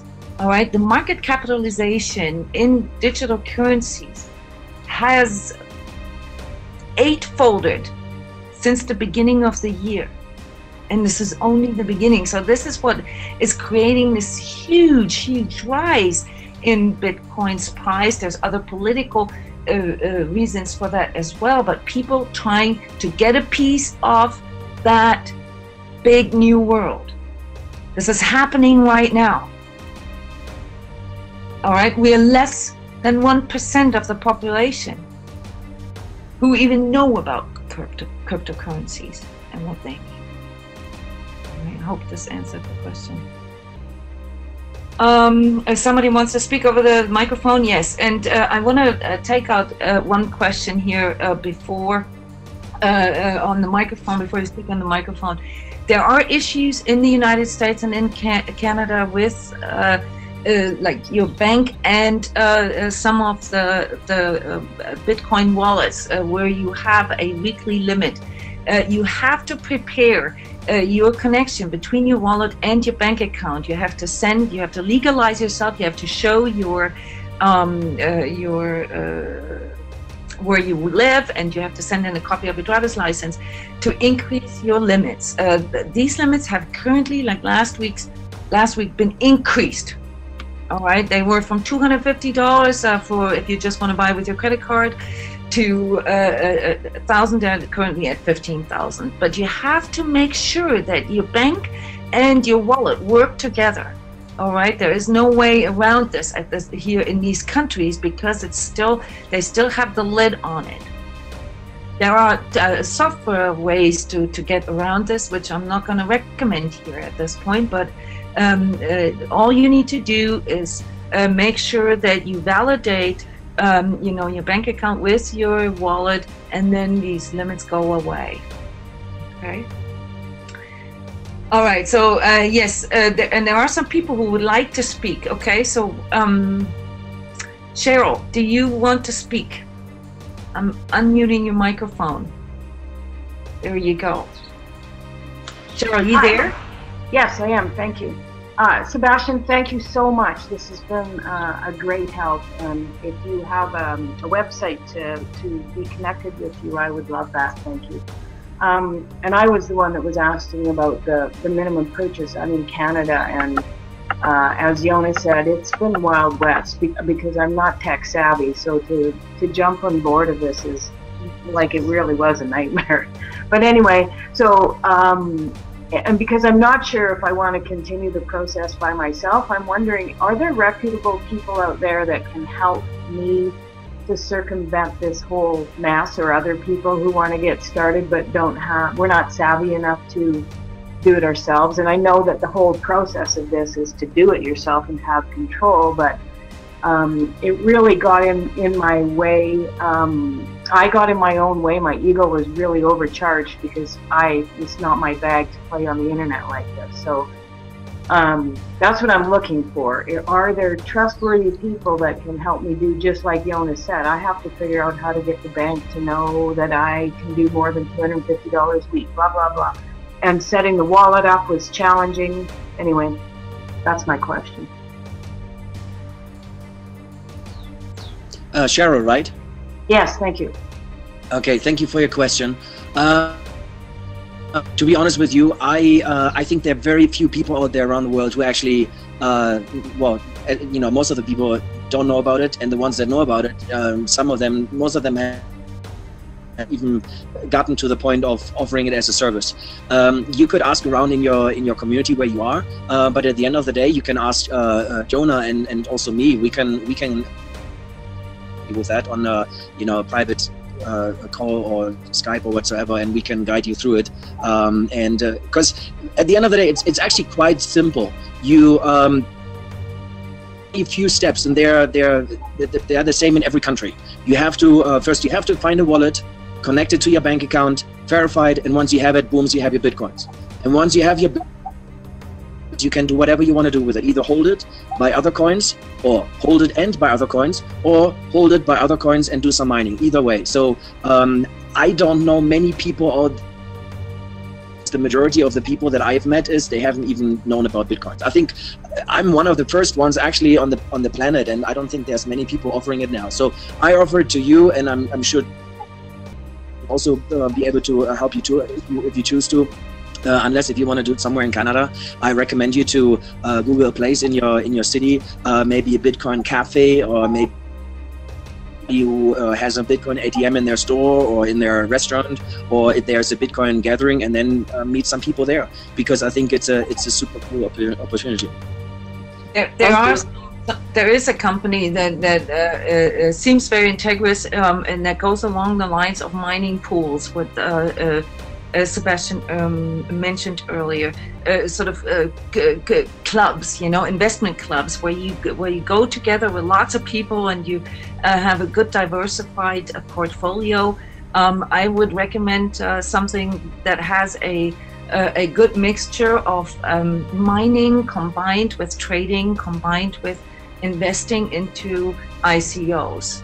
And there are a few integrous companies out there, and there's one that we, Sebastian and I both like, and I will send you guys the actual recommendation in the email with the recording of this webinar. Okay, the reason for that being is that we can only make recommendations as of, what is today, 21st of October 2017, right? The video is going to be out there forever, so we can only make these recommendations based on what we know today. But you can book Sebastian for a personal coaching on that, and or myself, you've tried that, to coach you at least energetically and technologically through the process. I want to share here with everybody real quick, just to make this a bit more personal. Cheryl, you jumped on the Bitcoin recommendation. You were one of the first ones who jumped on it when I started recommending cryptocurrencies at the beginning of the year, and you showed tremendous courage, okay, because it takes a little bit of stamina, technological stamina, to read yourself through this. This is changing by the hour, okay? By the hour, there are new apps coming out that make it easier, okay? You've had this like very first total frustrating, I don't know how to do this experience, but this is becoming easier every day, all right? But for the majority of this question, like, if I don't know anything and I don't want to deal with the technology and I don't want to sit there and have to read books about blockchain and stuff like that, then I would recommend to look out for mining pools and for investment pools that do this for you, kind of like a portfolio management that have a good diversification. Does that, Sebastian, does that... is that in line with what you were recommending to Absolutely. people? I mean, I was pretty much by myself for the last 4 years, and I only joined the Bitcoin Club in Munich in Germany. It's called Free Life, like about a year ago, and it's expanding in Europe, in the German-speaking countries, and also in the English-speaking countries now.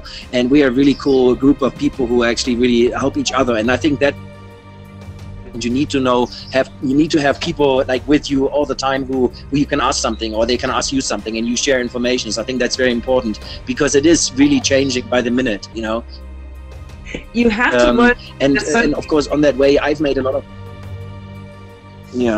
lot of mistakes also trusting companies that later on it turned out to be like a fraud sometimes. Sometimes I lost money, I'm seeing it as a donation to the universe, but of course you don't want to do that. So I think I have a great experience in that, and I either us for to help you, or you look for other people around you and who have a great reputation, because I wouldn't trust anybody in this business, because I'm trying to get it, or I'm feeling Bitcoin and the cryptocurrencies as to be something amazing that is a bridge from this world to the other, But there's a lot of people out there who just see it as a pure business. And I keep emphasizing this in the Bitcoin Club in Munich. I said, look, if we are here and praising Bitcoin and cryptocurrencies to create a new world, then we be like that too. We have to be honest, we have to be integral, and we have to not only think about ourselves but also about others and give back. But there are a lot of people not like that. Someone here is asking about a wallet, and I want to just say something about this because this is particular to the American market. Someone is asking about Coinbase as a wallet, as a Bitcoin wallet, if this is a good place, since they operate worldwide.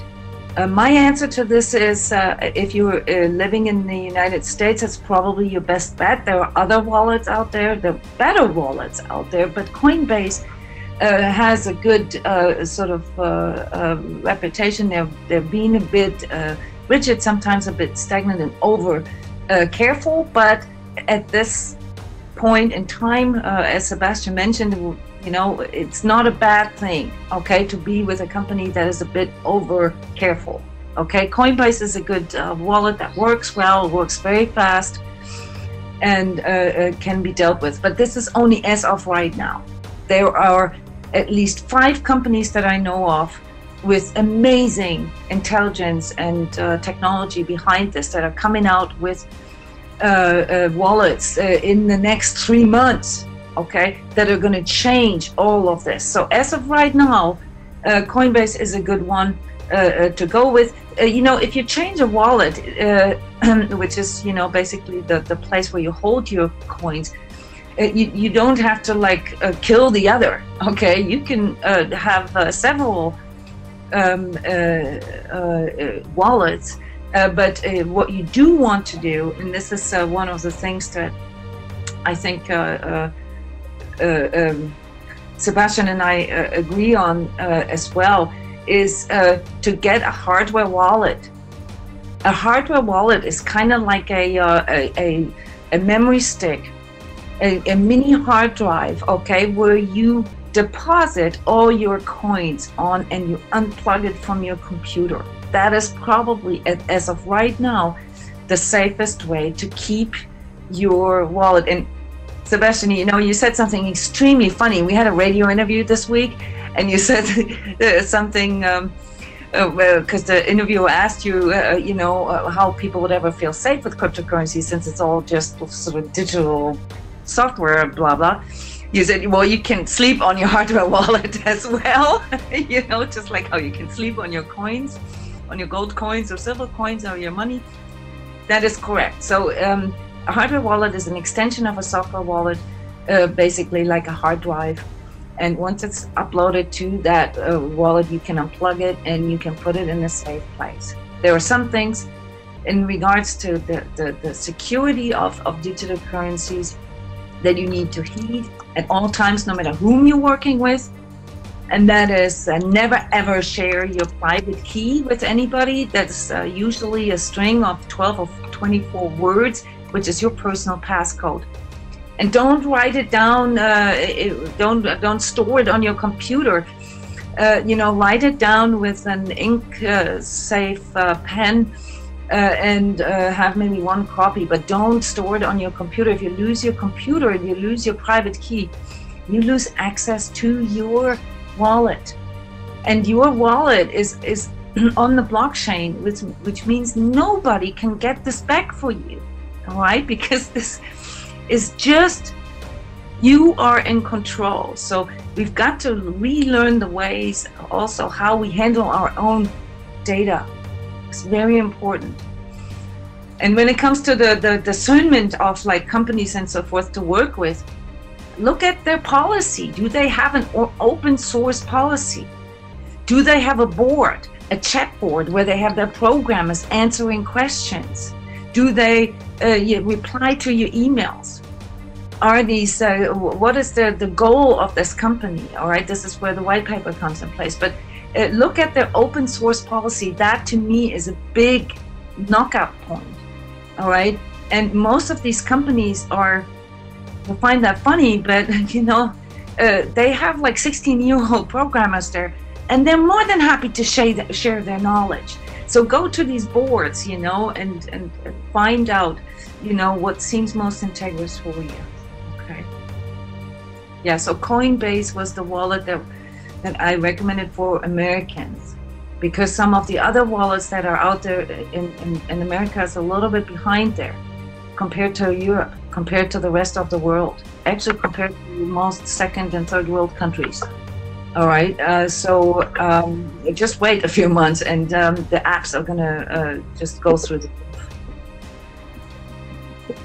Yeah, one more question for you, Sebastian. Would you exchange gold, physical gold, to Bitcoin now? I'm just wondering about that. What's your feeling about this, Sebastian? Precious metals versus. Well, I'm always feeling about you have to diversify. And I do have gold, I do have silver, and I do have Bitcoins. As a matter of fact, I truly believe that that a financial is just around the corner, and it could be days, it could be weeks, but it's not years away. And when it all comes down, then there's going to be trillions and trillions of US dollars and euros are trying safe havens, and that will also be gold, silver, and it will also be Bitcoin. And now we are talking about a gigantic rise in the price of Bitcoin and other cryptocurrency. When these find money comes down and tries to look for a safe haven, gold will go up, silver will go up, and Bitcoin too. But as a matter of fact, you have to diversify, and it depends how much gold you have. I would have a little of all of it. Sebastian, another question here. Do you have suggestions for a hardware wallet? Yes. I have a Trezor, Trezor, Trezor. That is really good. Or a Nano, Nano Ledger S, Nano Ledger S or Trezor. These are the coolest ones. I have several Trezors myself. So you can have one Bitcoin under your pillow. You can have one under somewhere else. It depends. You can always have somebody. One is always traveling with you, and the good thing about it is people don't really know that there is things like that out there. Even if you have somebody and you have your Trezor somewhere, or they wouldn't even know what it is. But what you can also do is you can also actually print it out on a so-called wallet. But Trezor and Ledger are the best at this point in October 2017. Yes, and I'm gonna write all this down for you guys in the email that comes with the recording for this webinar. Okay, but again, here this is as of today. Okay, Trezor is not a very is a bit iffy with the software, but it works really well. I have Trezor as well. Ledger has a bit better software. So there's these two right now that are out there, but I'm sure there's going to be more in the future. Any more questions here for Sebastian? I know we went over time as always, as usual, but this is your opportunity here to ask Sebastian anything. Oh, we did have one question that I didn't read, and that was, what are some of the altcoins that you recommend or that you would like, as of today, of course, keep an eye on? Sebastian. Well, there are several out there, and not about recommending and that. I'd rather do that in a personal or email conversation. There are something. I mean, we can't recommend anything, but we can tell you what we do. Okay, so I don't have a problem with sharing what I do. Okay, but we need you to know that this is not what this is not a financial advice. My recommendation is, first of all, despite the ups and downs and the volatility, Bitcoin and Ethereum are probably your safest bets.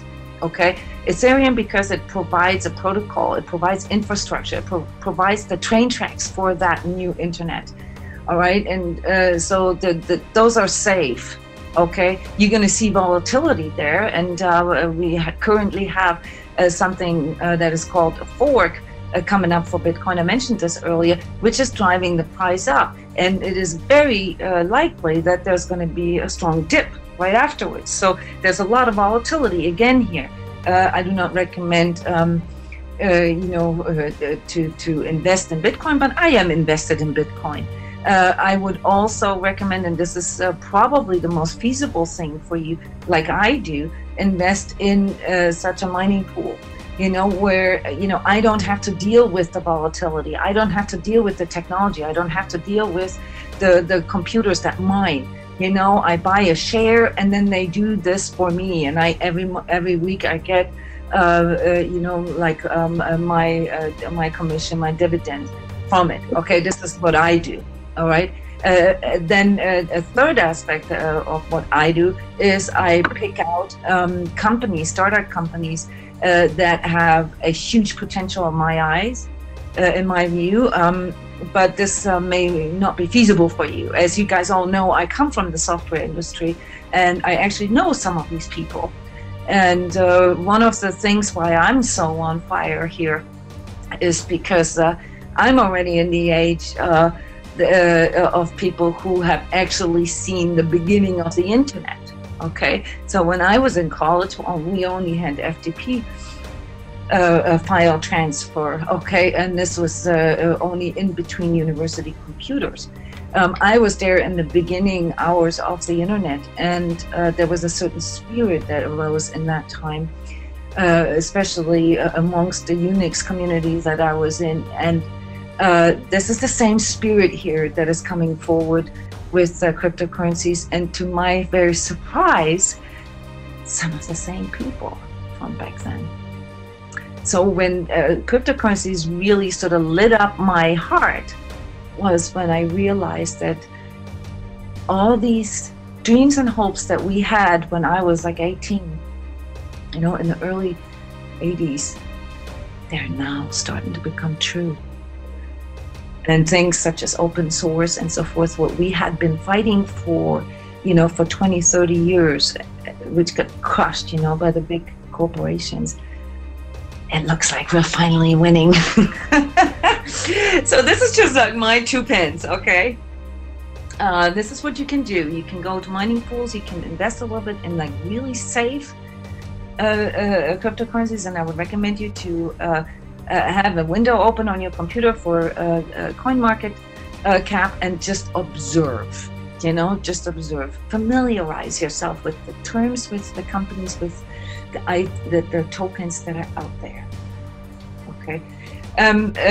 Tina Marie asks a really cool question. Are the banks just going to give up their profits without a fight? No. They're all going to try to be part of it.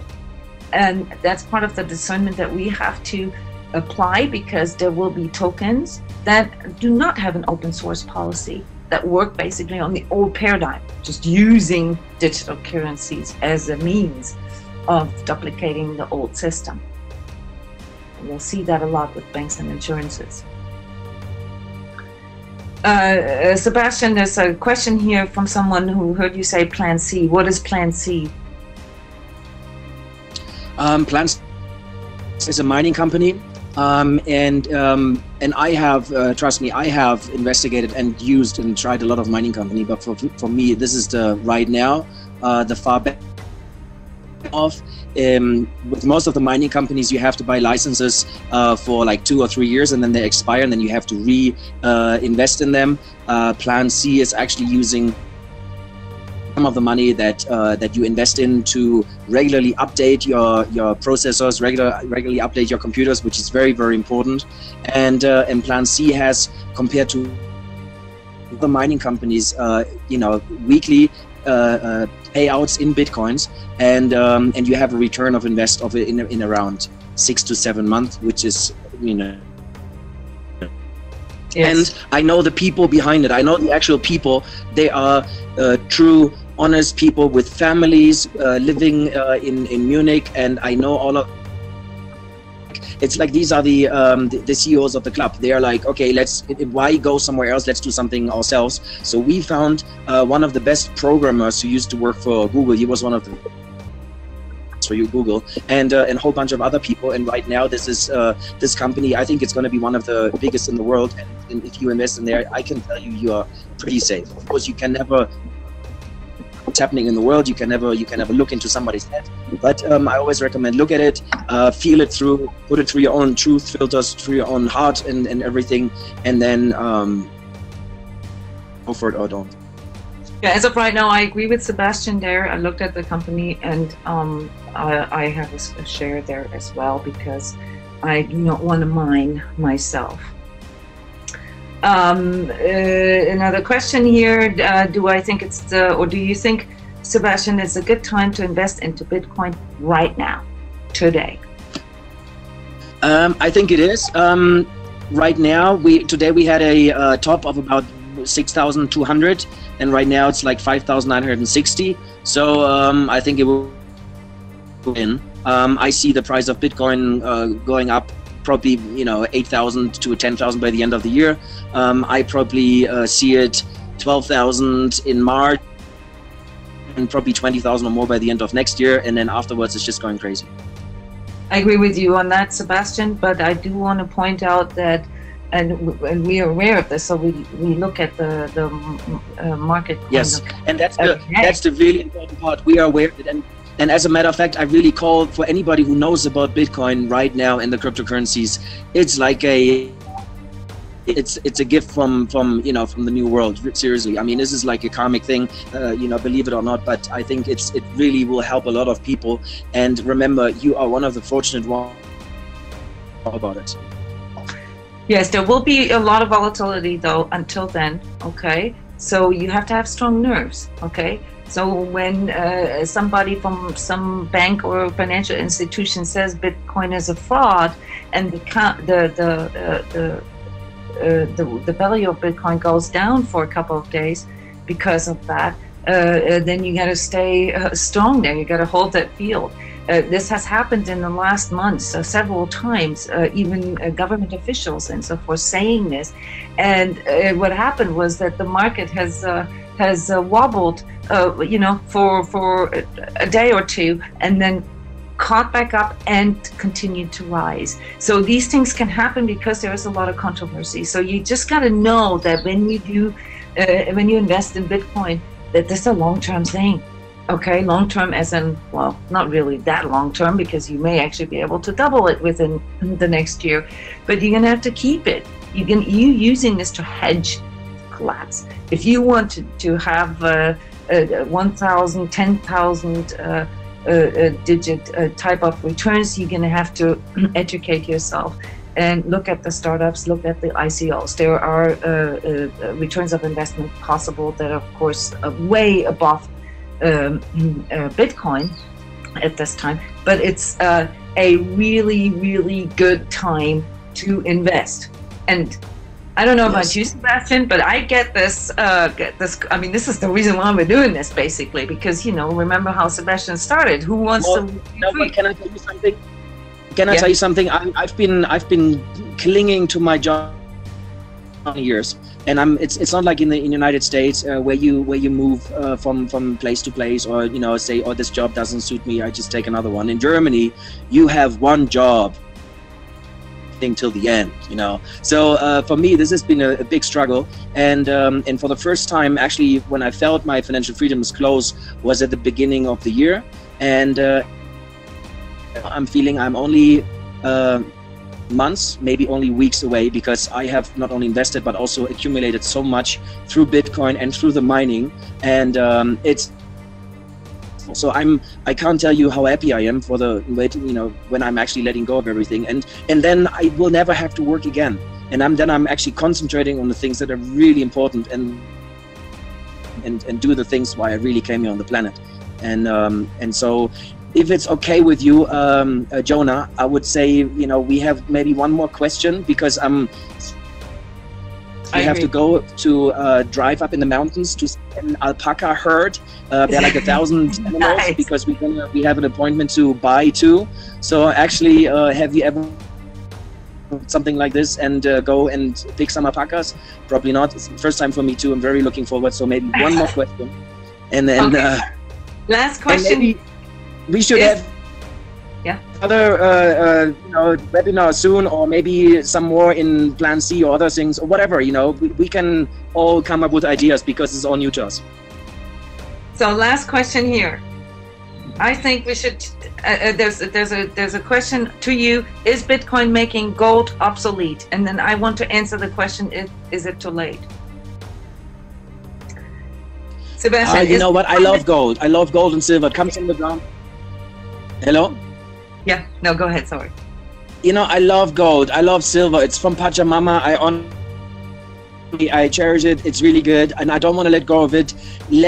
Can we have it, coexist? I think that's good. I love Bitcoin, I love gold and silver, let it be coexist. I don't think it's going to be all, because who knows what's going to happen. If we have a, maybe soon we don't need any more Bitcoins and no more gold, or maybe no more silver. I think all these, Bitcoin is a bridge from one that helps disrupt the old system as we know it. And right now, it's probably going to help us to live the life that we always dreamt of, and more importantly, do the things where we really came here to do and help the planet, people, help the animal, and help the planet transition. And I think that's important. And gold can help that with that too, gold and silver. Yay. Very cool closing words. Yes, I agree with you. They're full. So guys, it would be really nice to see you again, or be in touch with you. If not, I wish you a super happy life. And if you choose to go Bitcoin cryptocurrencies, I wish you good luck. And you know, if you want to stay in touch, you can do that. You have the website of Jona and me, and you can, you know, email or call or Skype or whatsoever. And have a super nice Saturday. Have a super nice Saturday, super nice weekend, super nice year, and let's change the world together. Okay? Lots of love. Thank you, Sebastian. Awesome. Thank you so much.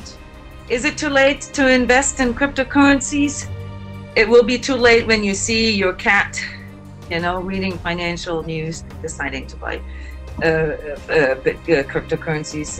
This is absolutely not too late. We're at the birthing state of it. It's similar to ask, is it too late to get into internet? No, it is only the beginning. Thank you, everybody, for coming. This was awesome, and thank you. You've been a wonderful audience, and again, my special thanks to Sebastian, who brought us this wonderful, refreshing, down-to-earth, easy to understand overview. Awesome. Bye-bye, everybody.